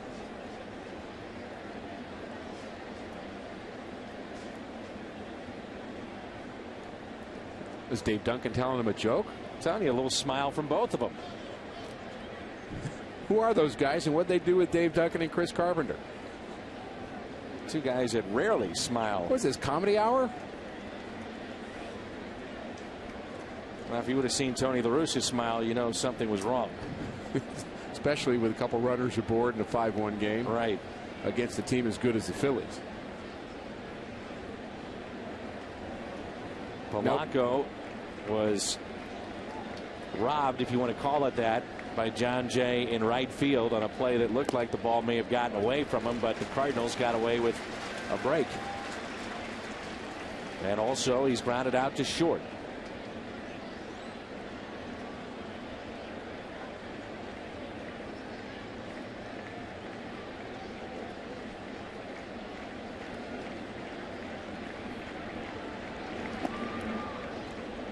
Cardinals may have gotten a break there. That hit the home plate umpires. It scooted through Cruz. Carpenter just said, "What happened?" Almost looked like Cruz was crossed up.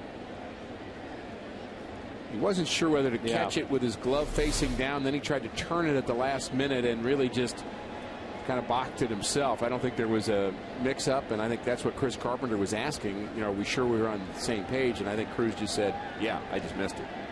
1 ball, 1 strike on Polanco.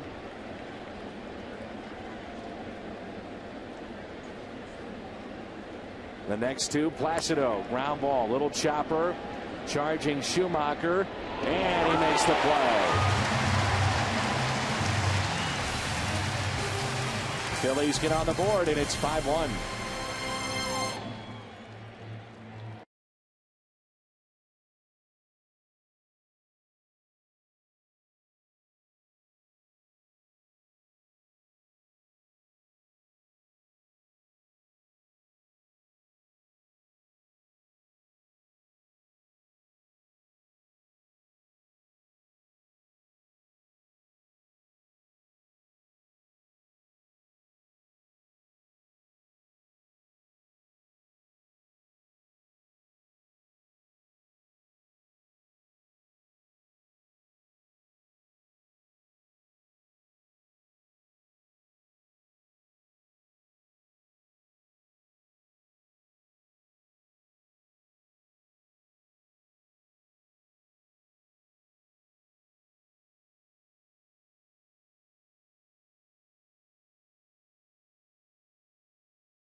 By Jack in the Box right now. You can get the new bourbon barbecue steak grilled sandwich at participating restaurants. And by Kia Motors. To learn more, visit kia.com. Beautiful night here in downtown St. Louis at Busch Stadium. Rick was just telling me he really appreciates some of the simpler things in life. And you were really getting a kick out of that Kiss can during the break. Oh, nothing better. That's ripped into right, and a fair ball just inside the right field line, and it's a ground rule double for Colby Rasmus here in the start of the bottom of the 6th.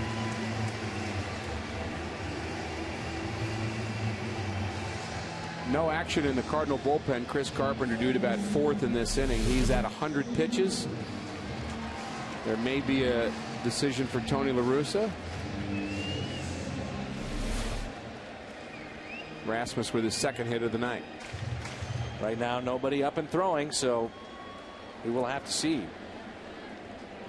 There's Schumacher as an RBI tonight, also a single. I think you almost have to send him out for another inning, even though he's at 100 pitches. Danny's at the bottom of the order for the Phillies. And the bullpen in a bit of disarray right now. Not that they can't figure it out, but right now, certainly they're teetering. And I think the more innings you can get out of the starter, the better. 1-0 pitch. Up the middle, base hit.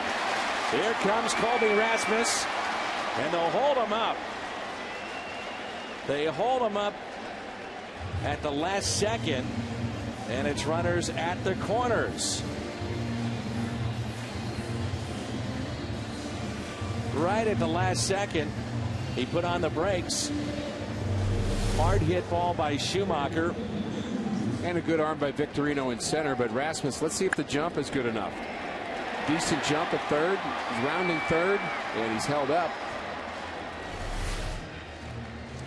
I believe he could have scored on that. Jose Oquendo at least playing this one safely. There's Cruz with runners at first and third. Brown has moved to the on-deck circle for the Cardinals. That'll be the spot occupied by Carpenter. Right-hander begins to throw in the bullpen. Infield is drawn in.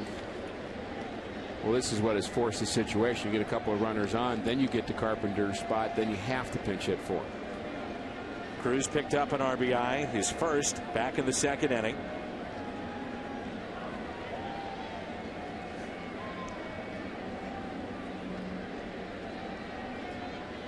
And here comes a 1-0 pitch. Pass Rollins into center field. Cruz delivers with a base hit to make it 6-1. 2 RBI night for Cruz. And that keeps Chris Carpenter in the game. Because now you have a bunting situation. This ball hit right back up the box. The pitcher really doesn't go for it. He thinks his shortstop's going to have a double play. So he kind of lets it go. Unfortunately, Rollins playing in a bit was not able to get to that ball. Unfortunately for the Phillies. Fortunately for Tony Cruz.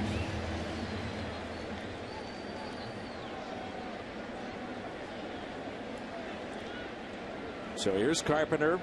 Sacrifice first time up. And he also flied out to center. Looks at strike one. The sacrifice, identical spot. First time up, runners at first and second. He took a first pitch strike, and then eventually with 2 strikes, got the bunt down.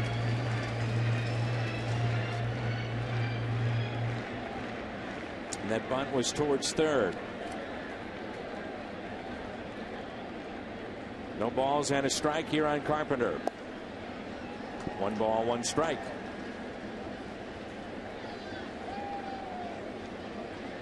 Tony hiding back there, giving the signs to Jose Oquendo. He had a hard time seeing his manager on that last pitch. He actually, Oquendo had to go onto the infield grass to find Tony La Russa to get the sign.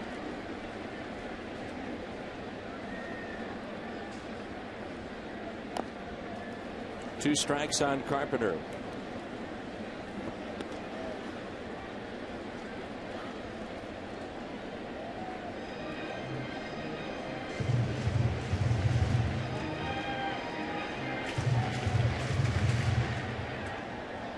Ear, chin, chest, ear, chin, chest, chest, chest, chin, ear, chest. You know what that is, Dan? No idea. They change all the time.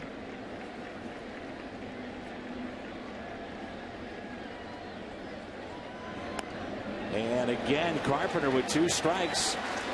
It's almost the identical at bat that he had first time up. Identical result. Outstanding bunt by Carpenter.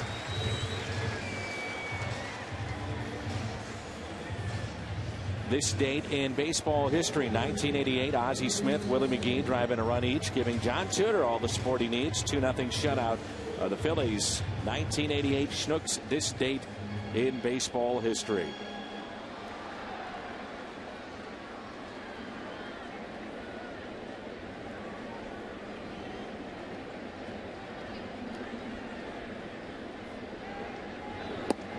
And a strike at the knees to Descalso.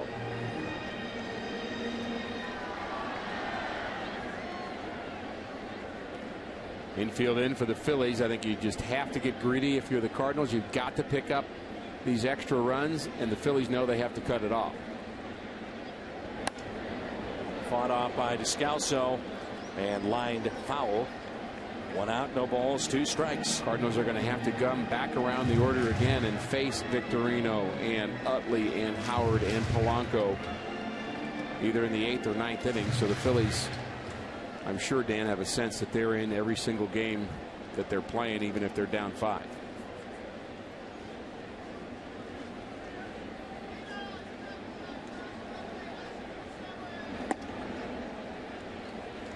One and 2.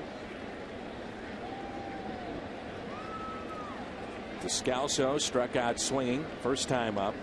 Also flied out to right.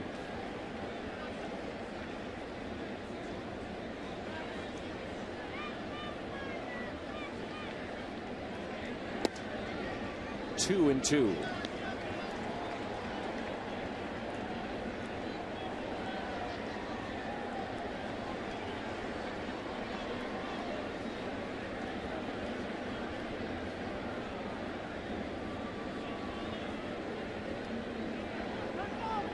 Time is called.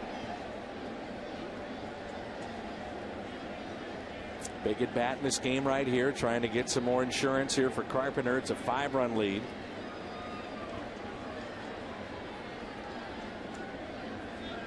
Two veterans going head to head. Manuel, LaRussa, Cards and Phils. The 2-2 pitch on its way. Foul back and a good cut. Report we get on Roy Oswalt, it was back tightness. 33-year-old had lower back issues earlier this season.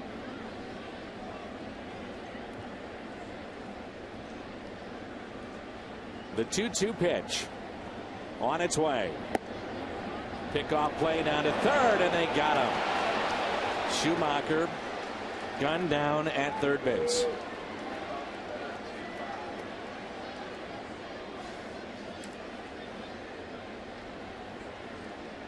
That's a great throw by the catcher and a big mistake by Schumacher. He just tried to get a little bit too much, and he was out by a good margin.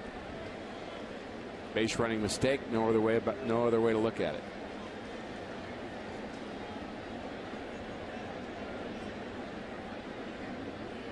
The 3-2 pitch to Descalso.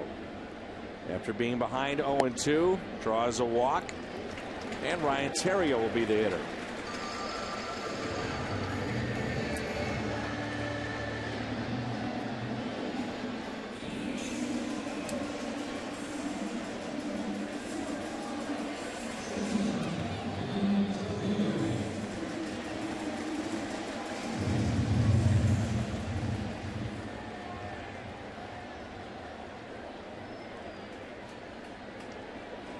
Theriot tonight, RBIs in the second, single that scored 2.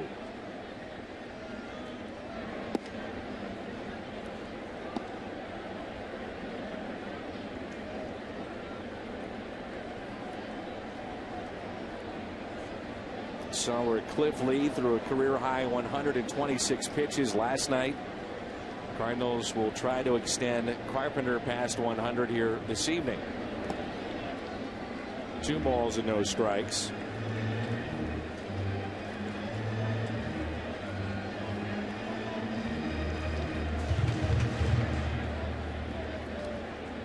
Last night had a lot of oddities to it. The Phillies in that ball game, left no men on base, and won the game.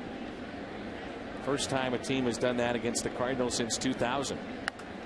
That's ripped foul.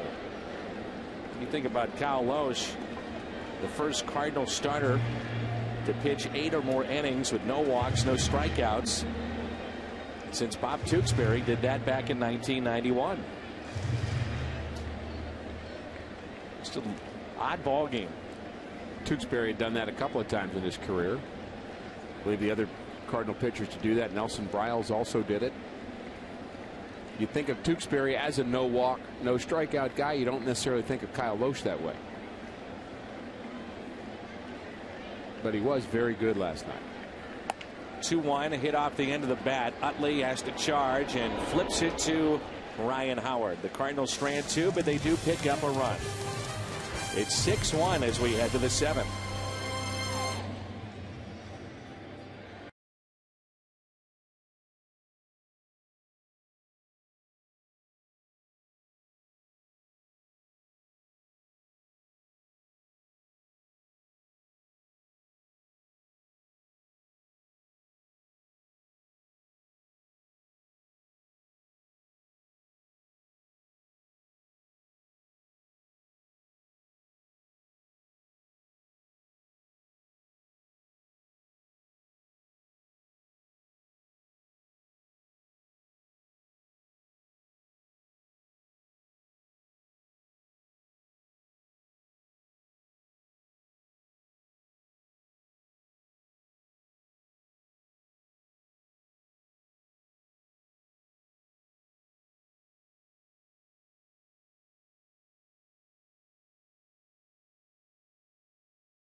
Baseball All-Star Game history are going head-to-head to determine which is the most memorable, and you can vote at MLB.com/moments.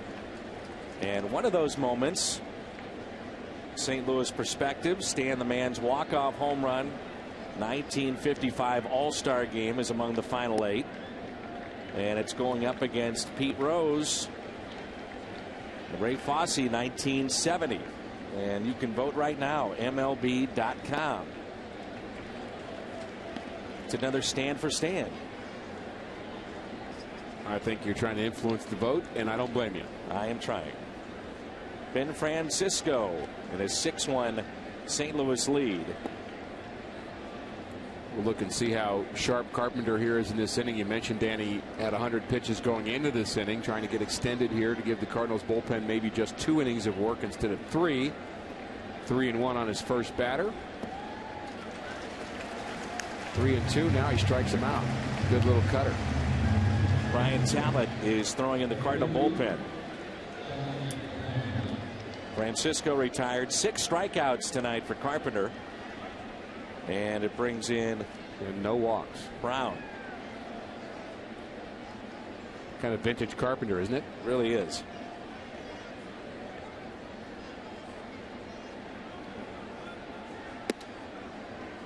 Still throwing hard too. Mid-90s. Yep. And it's got some hop to it too. Not a flat 94 as if you can be flat 94, but he's got that little bit of life to his fastball, and I think he would be a hard guy to catch in some ways. because the ball's just kind of moving so much. Garcia probably the hardest to catch on this team. 3-0. Yeah, Garcia's ball is just all over the place. And you really get a sense with him that some of that movement is, now you can't really even say exactly where it's going to go. It's moving so much. I think with Carpenter is a little bit more pinpoint with his command, although Garcia doesn't walk a lot of batters either. His ball just moves so much. I'm not sure you can know where it's going to end up. Carpenter, the 1-out walk. This June, the Marines are taking the Gateway City by air, land, and sea. Find out more. Full schedule of events. Go to marines.mil/Marine Week. Schedule. Once again, that 48-hour ticket sale is taking place right now. Cubs series on July 31st. $12 tickets with a McGee bobblehead, Pujols action figurine at cardinals.com/summer. That sale will end tomorrow night at midnight. Great way to come to the ballpark. Take advantage of those tickets. This is where Carpenter would love the double play, get out of it, and maybe his night would be through. Tony Cruz, nice timing for a visit to the mound after a walk. Now 1-0. Don't wait till it's 2-0 or 3-0. Go out there and just say the magic words to help your pitcher get that double play.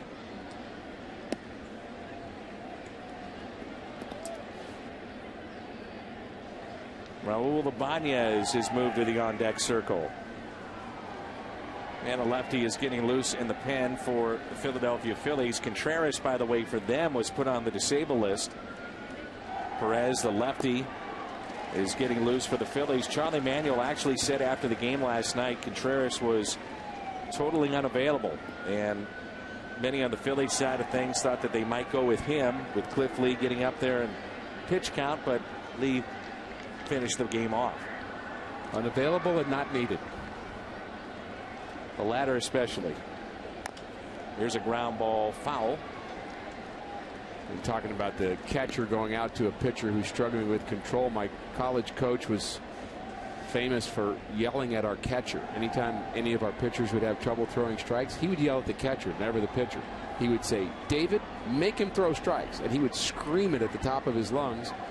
And the catcher, who played some minor league ball with the Braves, would look over and like, how am I supposed to do that? Right. And his point was, you've got to find a way to get him locked in, and you have to feel responsible for it. And I just think that's, there's some brains to that. Of course, it's the pitcher's responsibility, but the catcher is his best asset. And when you're at Virginia, as you see the strike breakdown for Carpenter, 76 on the night. You're not playing in front of 40,000. So when he's screaming at the catcher, you're hearing that as well. Everybody's hearing it. By the way, here for Carpenter, he's over 115 pitches in consecutive starts for the first time since 2001 with Toronto. Hyundai Foxmo, the front foot of the batter. And we saw a good picture there of how very little the movement is forward. You're taught incorrectly often as a kid to step into the ball. That's kind of old school. That's that's Abner Doubleday old school. You don't really step into the ball. Most hitters pick their foot up and either put it straight down or maybe go an inch forward, but they don't really take a very long stride. Jim Edmonds. Yeah, I mean, let the ball come to you instead of why are you in a hurry to get your body out to the ball. Let it come to you is the new theory. 120 the pitch count now for Carpenter. With 6-1 ball game. Raul Ibanez the hitter, a check swing. I think Babe Ruth was the last guy to step into the ball. Seems that way, doesn't it? He stepped into about 714 of them pretty well.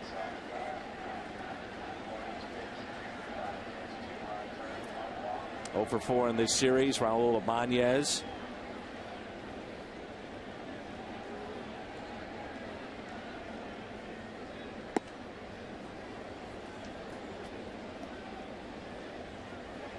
It seemed like just even an inning ago, Carpenter was running out of gas.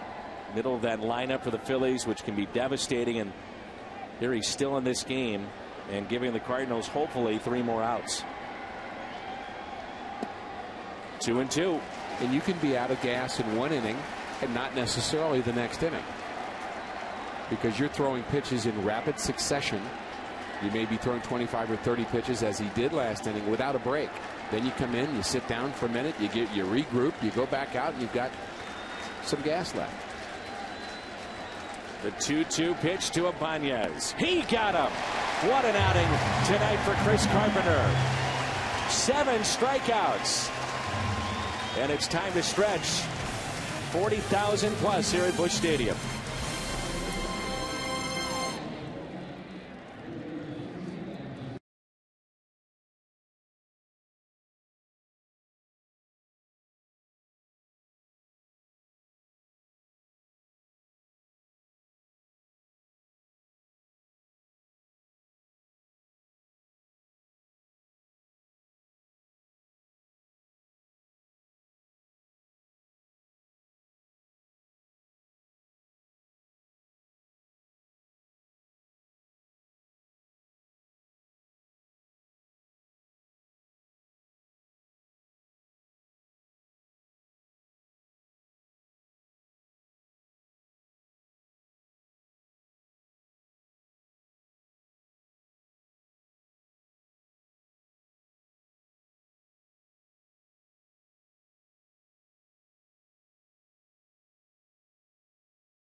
On the left, and there's Chris Carpenter. And Carpenter's night: 1 walk, 7 strikeouts, and 1 run allowed. Yeah, he walked into this game with Tony Cruz at his side, and Tony Cruz was with him all night long. Very good stuff by Carpenter. Had a good cutter, I thought, tonight. I thought that was his outstanding pitch, his strikeout pitch. And very nice performance for Mr. Carpenter. Juan Perez, our Chevy called to the bullpen. Lefty is in out of the Dominican, and a ground ball sharply hit to first, and Ryan Howard puts it away. The question right now for Tony La Russa: where do you go with your bullpen? And the Cardinals have 6 outs to get, and at the top of that lineup you've got a pair of switch hitters. Rollins from the right side hits only .216, and then you'll see Shane Victorino, and he hits .362 from the right side. Now you do have that luxury of 3 lefties out there to mix and match, because you have Howard and Utley you got to think about as well. Well, I don't know that there is a clear-cut choice right now. You do not have a clear-cut 8th inning guy. You throw the lefty-righty thing out the window if you've got an 8th inning guy. And of course Salas is the 9th inning guy, and if it's still 6-1, maybe you don't need him. You hope you don't need him to save the game. But in this case, I think that the logical thing is just to bring in the left-hander, a left-hander, for the first 4 batters, and I think Trevor Miller is the best choice right now.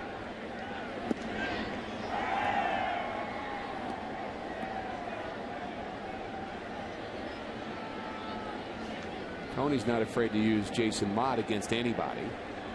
Saw that the other night with the matchup with Ryan Howard, and Mott wound up hitting 2.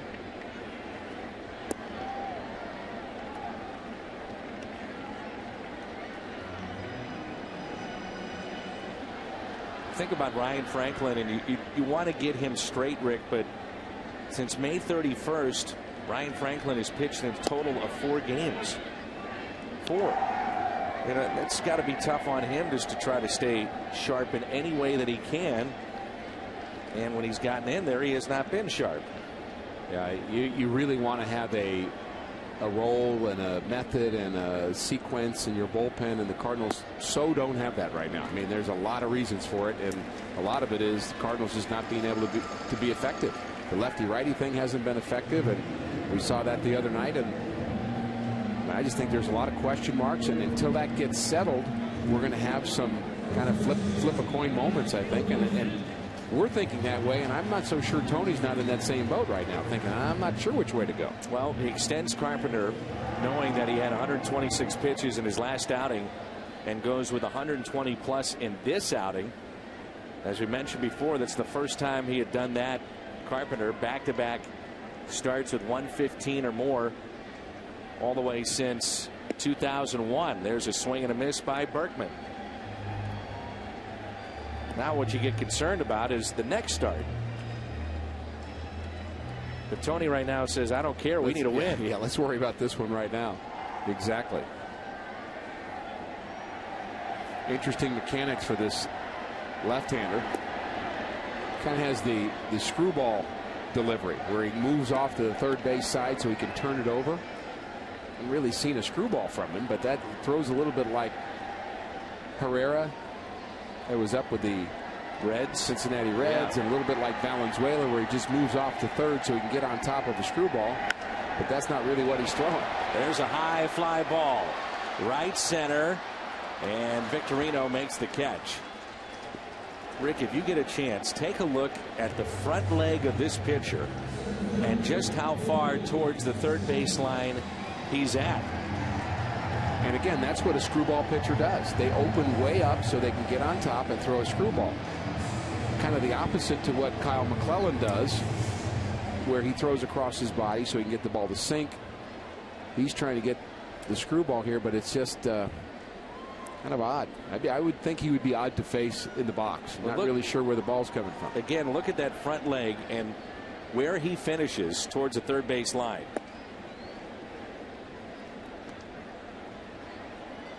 Looks like he may hurt himself. Looks like he hurts himself on every pitch he throws. That's right. There's the opening up. Way open.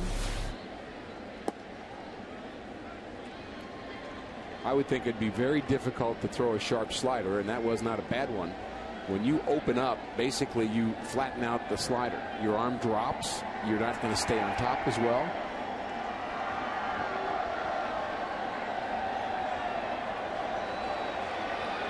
Here's a 2-0 pitch. Now make it 3-0 here on Colby Rasmus. Rasmus tonight with a single and a run scored in the second. He lined out to short and doubled in the sixth. I'm sure they've tried to change him before. Good luck. And that's ball 4.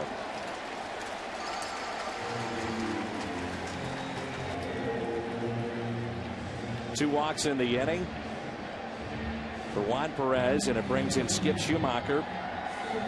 Schumacher with an RBI tonight, pair of singles, and last inning he was picked off at third base.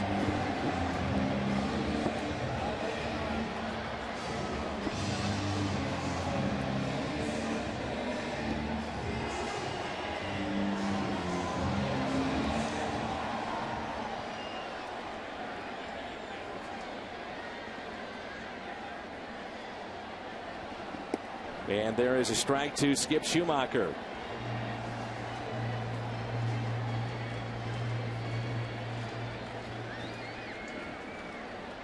Baez is getting loose in the pen for the Phillies. And here comes an 0-1 pitch. Inside to Skip. We talked earlier that Berkman, we felt that he looked very comfortable at the plate. I think the same, Rick, can be said here, and just watching Schumacher. Last 2-3 games looks a lot better at the plate. Timing's much better. Good at bats every time up there. And as we say that, he waves at that pitch. But the point being, the Cardinals probably rushed him back from that injury and had no time to get many at bats in and just get that timing back. Tell you what's been good is his defense. Made an outstanding play coming in, and he didn't have any problems with the timing there. And a swing and a miss, and Skip strikes out. Cardinals strand 2. That was right on cue. Right on your cue. fault, Dan. He hit it right on the head.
Bud Light Lime, the just right taste of Bud Light with a refreshing splash of 100% natural lime flavor.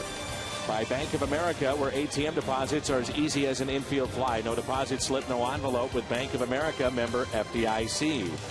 And by AT&T. Bullpen has 6 outs to get.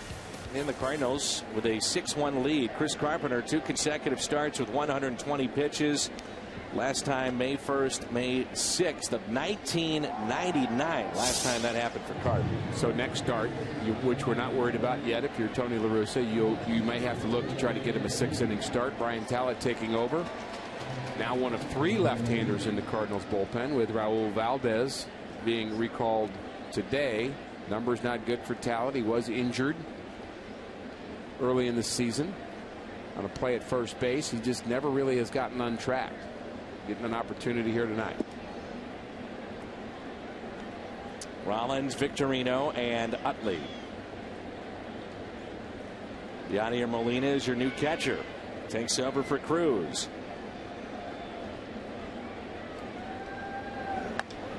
And Rollins hits a high fly ball into deep center field. Rasmus makes the catch on the track.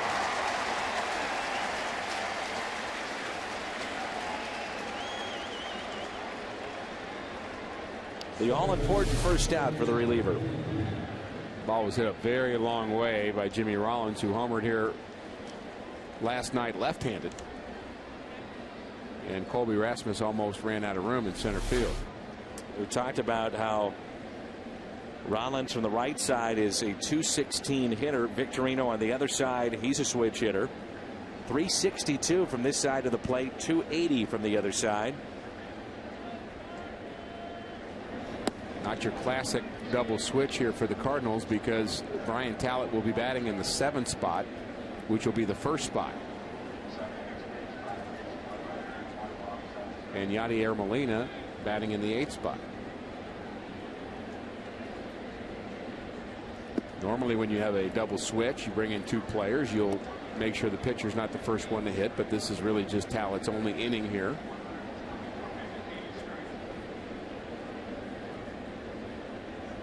Line on Carpenter, 124 pitches, 80 were strikes. As he goes 7 innings.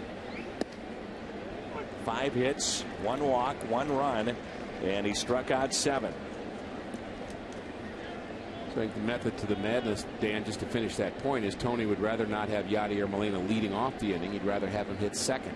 The pinch hitter will be more of a leadoff type guy. It's sharply past Berkman, and Victorino will reach with one out.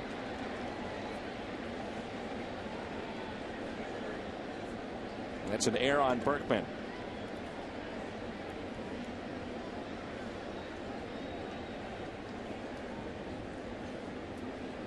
Berkman was really off the line and looked to be in perfect position to make this play. Cardinals' second error. Didn't really move his feet very well. I mean, he kind of just leaned over and then just kept leaning as if the ball was kind of scooting away from him. Really had time to take a step. He's been decent at first base for the most part, Lance Berkman. No doubt. Here's Chase Utley.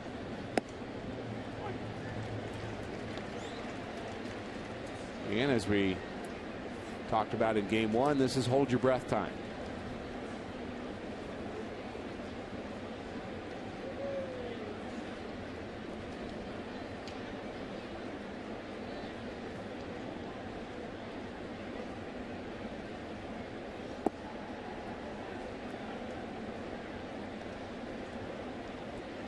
Utley on the night, pair of base hits, also flied out to right.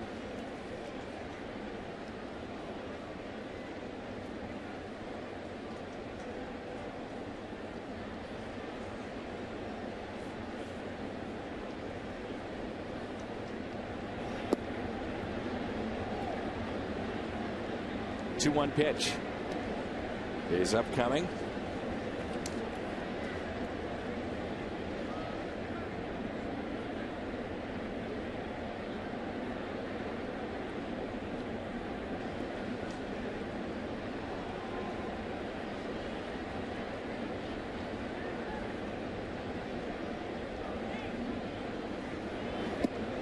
And that's inside to Utley.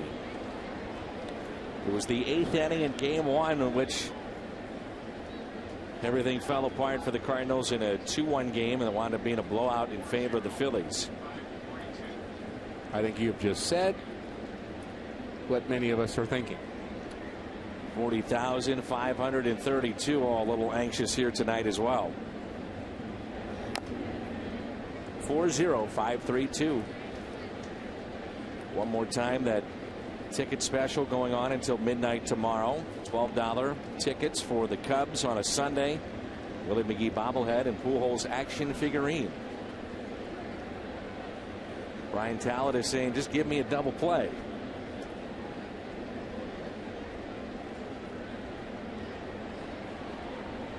Fernando Salas is getting loose. What's that tell you right there too, Rick?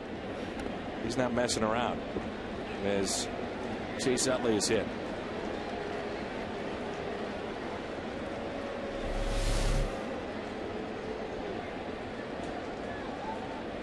So runners at first and second, and that may be it for Talent.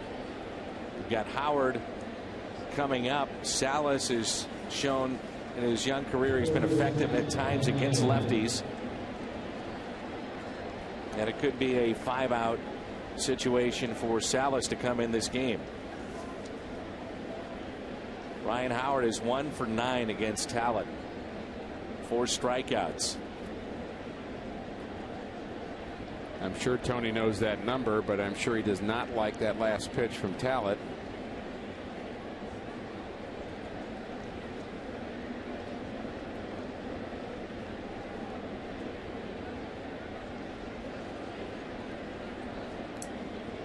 Cardinals have hit more batters than any team in the National League other than the Mets. The splits for Ryan Howard this year against lefties, 267. So the average actually is better, but the 16 home runs have come against right-handed pitching.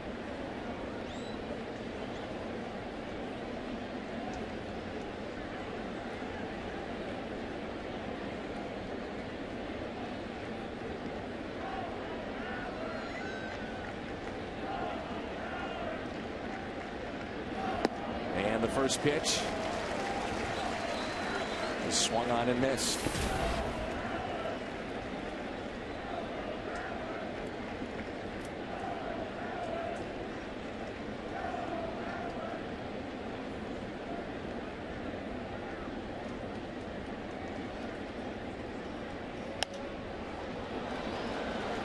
Popped up left field. Matt Holliday under it, and he dropped it. So force play at third. Holliday never looked comfortable underneath that baseball. And the Cardinals may catch a break here because Victorino is off the bases. He actually takes his eye off the ball a little bit here. He goes to catch it, then he's looking for a runner, and he realizes, oh, I didn't finish catching this ball yet. And the Cardinals do catch a break because they're able to get the runner at third base. Not the way you draw it up, but Cardinals get through it. Man, oh man, oh man. Tony La Russa will pull off a double switch here, and here comes Salas. We grounded out 7-5. Think about the changes when we come back.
Presented by authority of the Cardinals. It may not be reproduced or retransmitted in any form, and the accounts and descriptions of this game may not be disseminated without the express written consent of the St. Louis Cardinals.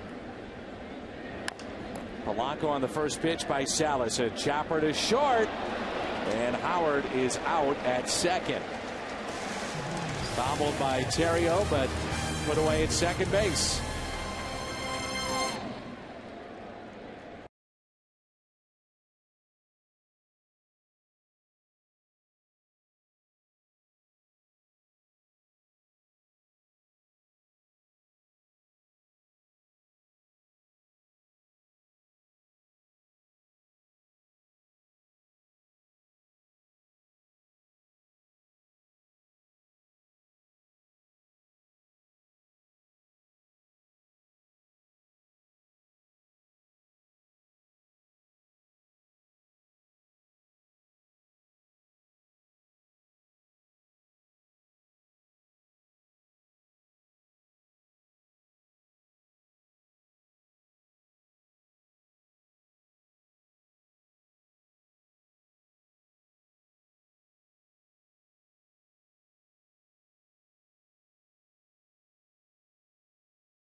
in for the 26th time this year for the Philadelphia Phillies. 3.98 ERA. And this is a guy that used to really be able to throw hard. And he comes in for the Phillies here in the bottom of the 8th, and the Cardinals leading by the score of 6-1. Former closer. They have very good arms on this team, even in their bullpen. We know how good their starters are, but the bullpen, even though they're missing Brad Lidge, is pretty deep as well.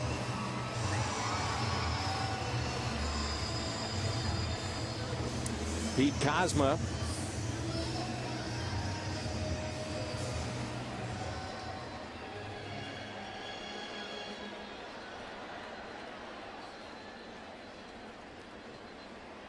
Kozma 1 for 4 in this series. First plate appearance tonight. Looks at a pitch inside at 92 from Baez.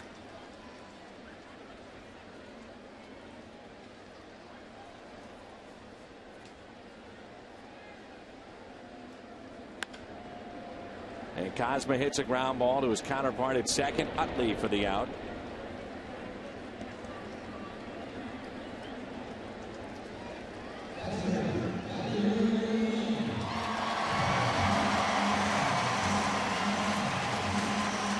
First plate appearance tonight for Yadier Molina. It was turned into a fan favorite here in St. Louis, hasn't he? You better believe it. You go around town, you ask people who their favorite Cardinal player is, and of course Albert Pujols gets the most votes. I'm always disappointed that very few pitchers get any votes, even if they're Carpenter or Wainwright. That's my bias. But Yadier Molina is a pretty close second place, I would say. I think particularly the young fans just really just connect with Yadier Molina, and maybe it's just the youthful way he goes about what he does. Looks kind of young, although you'd have to put him in veteran status now, wouldn't you? Oh, for sure. When Albert talks about him, he talks about him like this little kid he's got under his wing, but I'm sorry, he's a man. He's a veteran. Remember, you can go back to the 2004 World Series. He and Mike Matheny splitting time. I mean, that's how far he goes.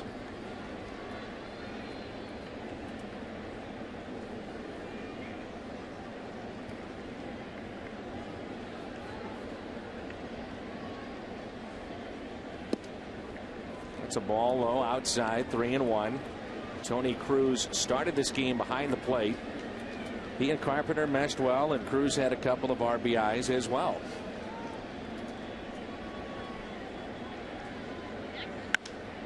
Molina, high fly ball into deep right field. That's trouble. That ball is off the wall. Yadi will dig for 2, and he's in with a double. Yadi didn't look comfortable going around the bag at first, and the right fielder did not look comfortable in getting that back in. Yeah, they both tripped about the same time. Yadi almost fell over first base, and the right fielder did not get a clean bounce off the wall either, so Yadi is able to go to second. Sure, it won't be ruled an error, but fumbled a bit off the wall, tried to barehand it, and that was right around the time that Yadi was stumbling over first base. If he fielded that cleanly, I think he would have had him. I would agree. With just a decent throw, but the Cardinals get the double from Molina, and here's Descalso.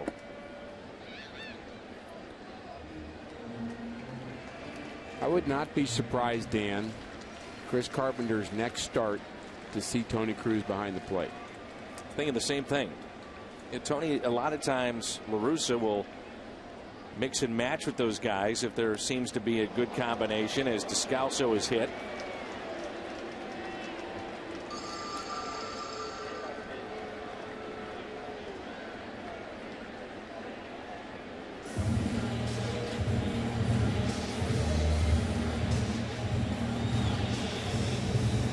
And I don't think that's a knock on Yadier Molina, but you've got something positive building now with Chris Carpenter. Descalso not happy. I think he may kind of have a sense that that was a little bit of a payback for the number of Phillies that have been hit in this series.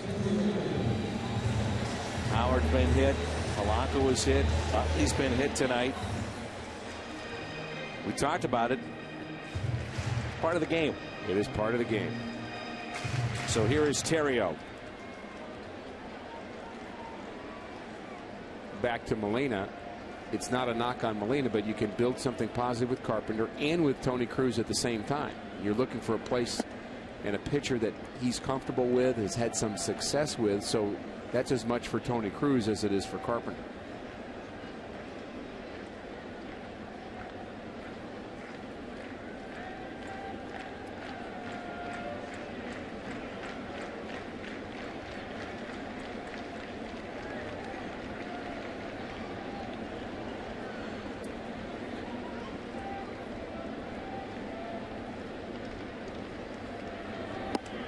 Right down the middle for a strike.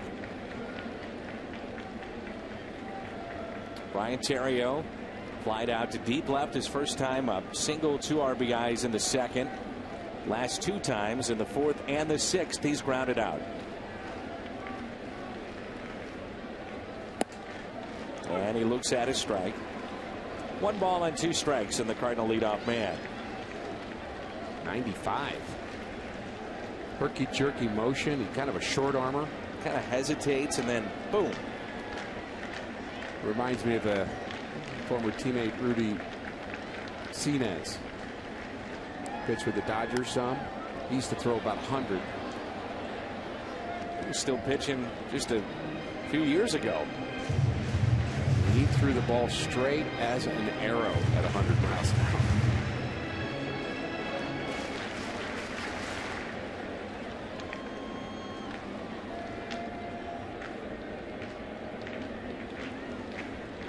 Here's a 1-2 pitch.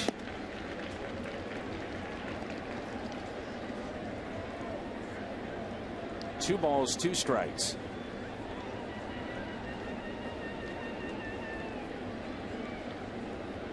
Those two are always together and talking, it seems like, during games inside that dugout. Find the 2 veterans with Berkman and Holiday. The 2-2 pitch. Taken low.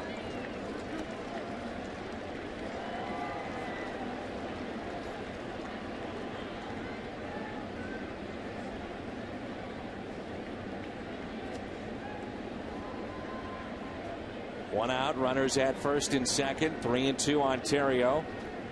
John Jay on deck. Runners go, and it doesn't matter. Bases loaded.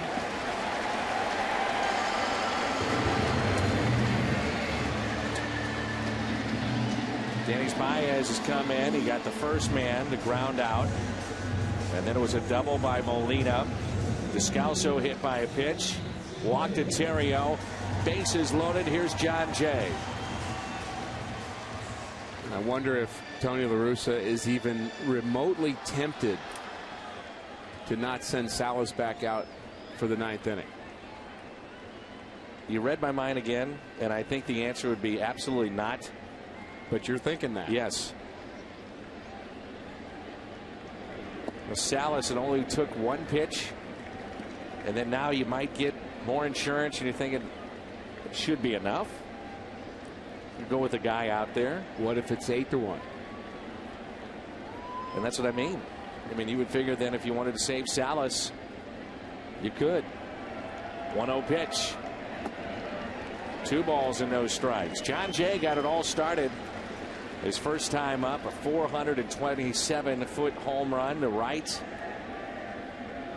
And you know, Dan, part of getting Salas hot in the bullpen, ready, come in the game, you know, whether he throws 1 pitches or 10 pitches, that really doesn't make much difference. The real deal is getting him up in the first place. Right. So it's not like you're really saving that much by not sending him out there for the 9th. But I guess the point would be if Cardinals can get some more runs here. And again, I'm with you. I don't. And first of all, I'm scared that you and I are thinking alike. That's the second time that's happened. But I just wonder what the tipping point is for Tony to say that's enough. Let's get somebody else some work. A walk to Jay. Makes it 7-1 as Molina scores.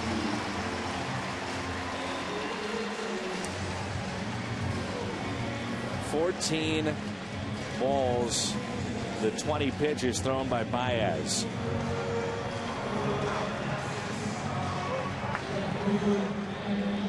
Will not be a save for Salas, even if he does finish out this game.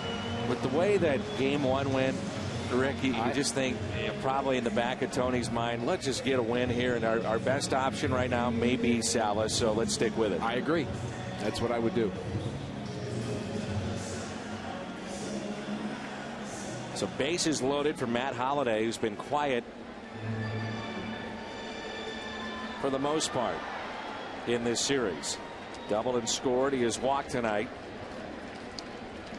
Jay with a second RBI now with 16 this year. First pitch to Matt. Taken for a strike. Holliday had been 0 for 10 before that double. I would say that's very quiet for the likes of Matt Holliday.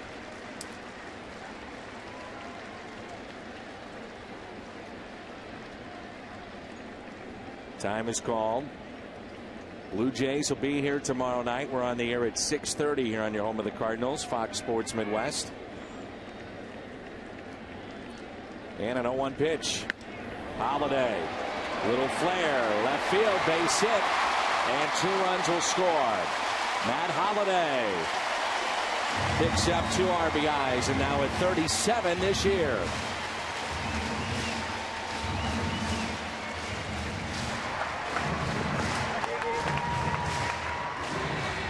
And you know I'm going to ask you again. It's now 9-1 Cardinals.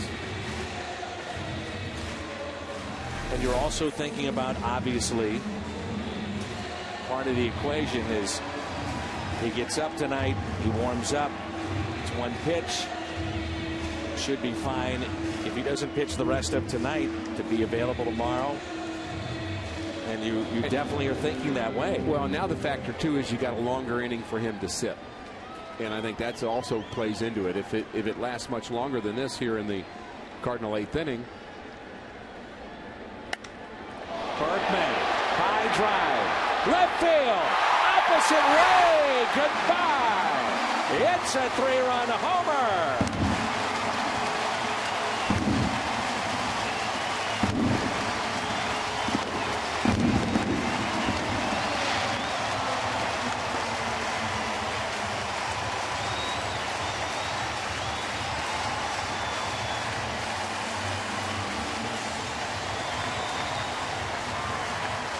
Number 18 for Lance Berkman. RBIs 52, 53, and 54. And at this point, who cares who pitches tonight? How about the Cardinal offense here tonight? 12 runs, 13 hits. The offense has been consistent throughout this game. They've scored now in 5 different innings and a 6th spot here in the 8th.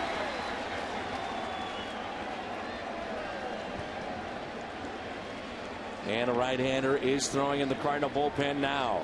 12-1 St. Louis. Here is Colby Rasmus.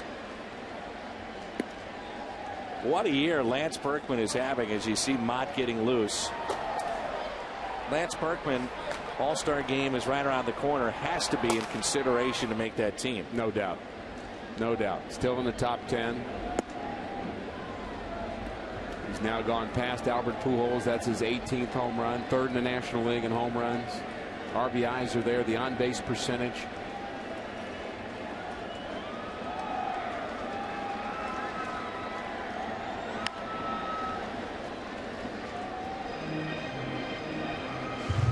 At the luncheon today, John Mozeliak was speaking at the luncheon, and he said, we knew we were getting a good guy in Berkman. He said, I had no idea he's this good. He said he has been exactly what we needed as Rasmus strikes out in terms of production and also in terms of the clubhouse tight-knit group and what he has meant to this team in that regard. And you think about free agency this last year, you know, what player has had a bigger impact than Lance Berkman has on the Cardinals? I don't think anybody has. And I think as you think about the time when the Cardinals signed Berkman, they had this inclination to think that maybe he could become close to what he had before, even if he wasn't going to be fully that. But that move was generally scoffed at by most of baseball when the Cardinals said, we're going to get Berkman. there was a ton of things written and said about what is the matter with the Cardinals. Why do they think Berkman is an answer for them? And, you know, kudos to the Cardinals scouts and to the front office for saying we believe that there is talent left there, and we believe he's got the kind of character and work ethic, and we believe he's healthy enough to get back to at least a semblance of who he was when he was such a great hitter with Houston. And he's been that and more.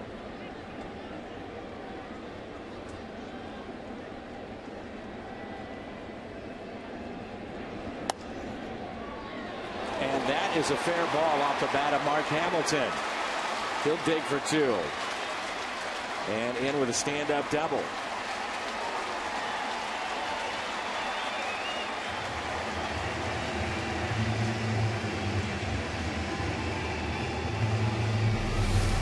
It's a couple of pinch hits in a row now for Mark Hamilton. This one just finds the inside of the third base line. Good for him. We're going to see him get a little bit more playing time at some point. Tony had said that he wants to find some places to start Hamilton, be against certain right-handed pitchers. Wonder if he was tempted to do that tonight. Could put Berkman back in the outfield, put him at first. Kozma to Utley, a wide throw, but Lance Berkman, part of this big inning for the Cardinals. 6 runs, 3 coming on one swing of the bat by Lance.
Cardinals live. The Redbirds with a 12-1 lead here tonight as Jason Mott will take over for St. Louis. Cardinals needed a game like this in so many ways, you know, going the way that things had been. You wish you could count for 2 victories, but you only get 1 if you're able to finish this off, and Jason Mott will have that job. But, you know, it feels like more than 1 victory. As bad as things have been of late, the Cardinals again winning just 2 of their last 11 games. And to have a wide margin victory like this is, I think, just the tonic they needed. Ben Francisco leads it off against Jason Mott. Mott in game 1 had a tough inning. He wasn't the only one in that 8th. Hit a couple of men with the bases loaded.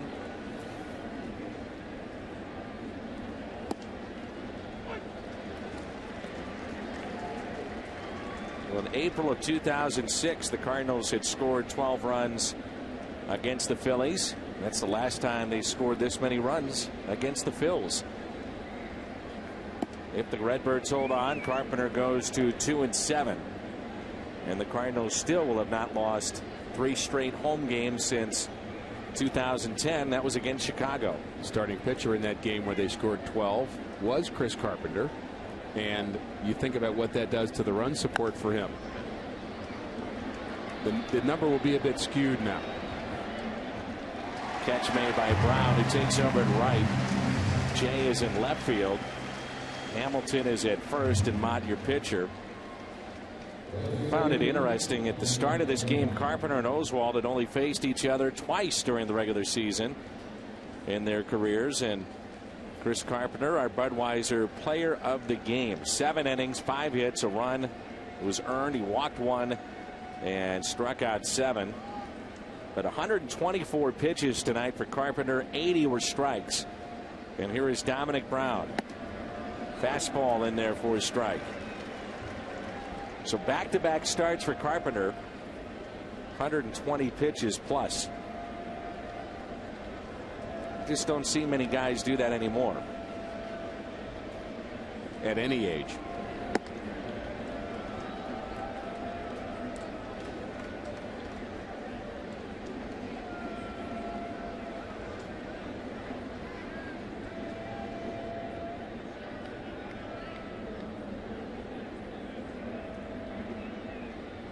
The 1-1 pitch at the knees for a strike. 1-2. Valdez, the lefty, getting loose in the pen. Cardinals leading 12-1. You'd think he's just getting some work in. Get used to throwing in his new Cardinal uniform.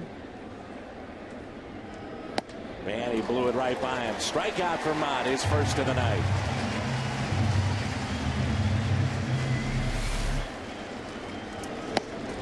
You know, this is really the kind of pitch you want out of your 8th inning guy. A guy that can come in here and blow smoke and dominate an inning. And Jason Mott, you know, he has that in him, Dan. And we just don't see it often enough, but we know he's capable of it.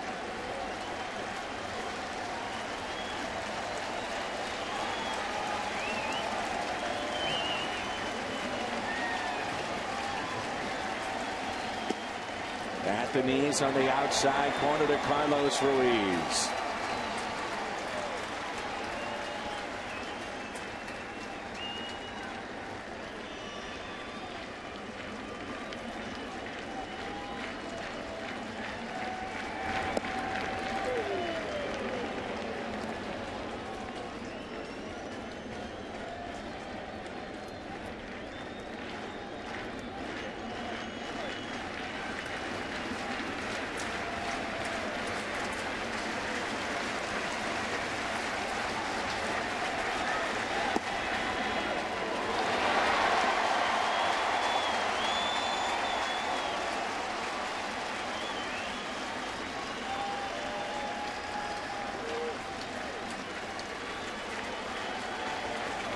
One ball and 2 strikes, and they're on their feet. Foul back by Ruiz. That pitch at 97 from Mott.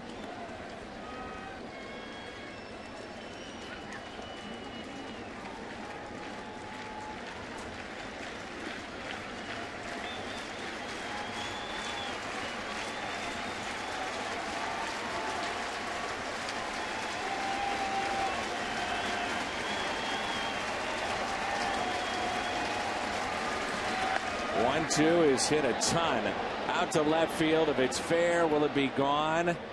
And that ball is a fair ball and a home run. Carlos Ruiz with a home run.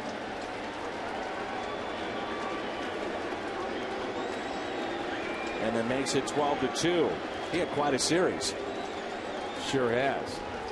4 hits last night. We're in game 1. And a hit last night.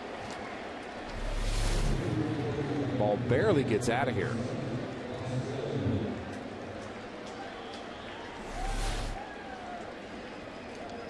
Ross Glode will be the pinch hitter.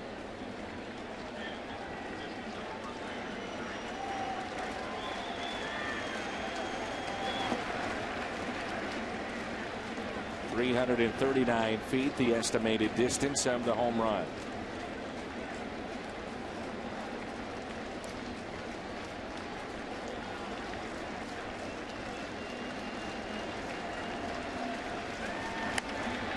And this is a fair ball. Load will continue this game as Brown comes up firing into second, and it hits him.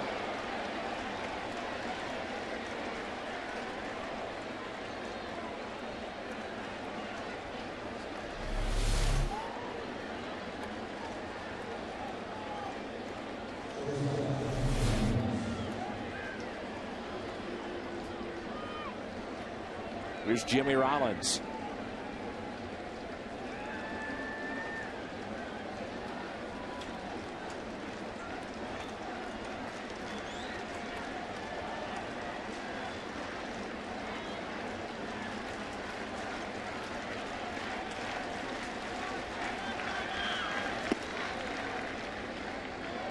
Rollins is struck out looking. He's popped out, grounded out, and flied out. Now 258 this season.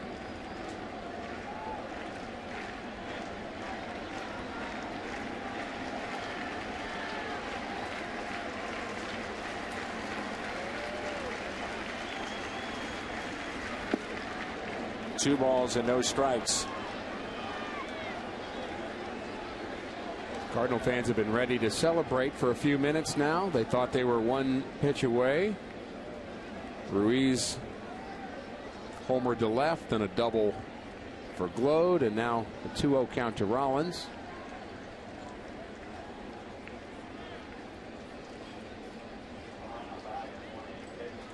It looks like there's some real action now in the Cardinal bullpen as opposed to just throwing.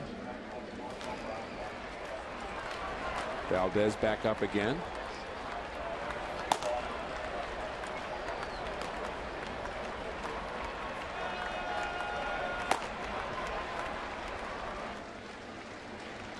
Two and 0 the count.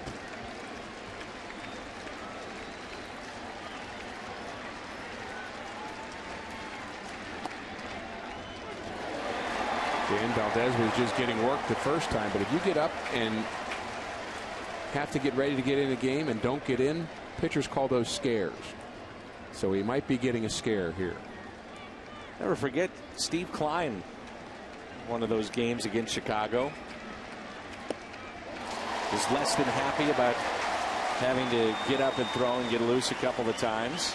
2-2 now on Jimmy Rollins.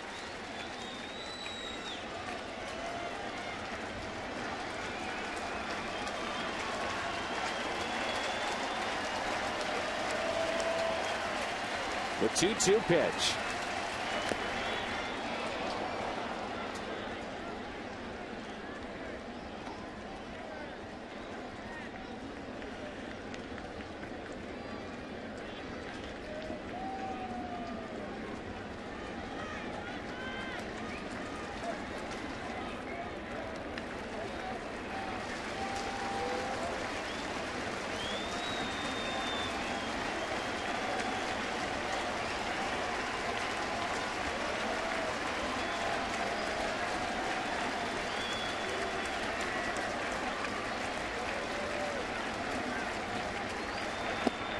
Got him on the outside corner. 12-2. A little anticlimactic, but an outstanding win for the Cardinals. The bats came alive today, and Chris Carpenter was very, very good. Carpenter picks up his second win. We saw a home run hit by Berkman. Post-game show coming up next.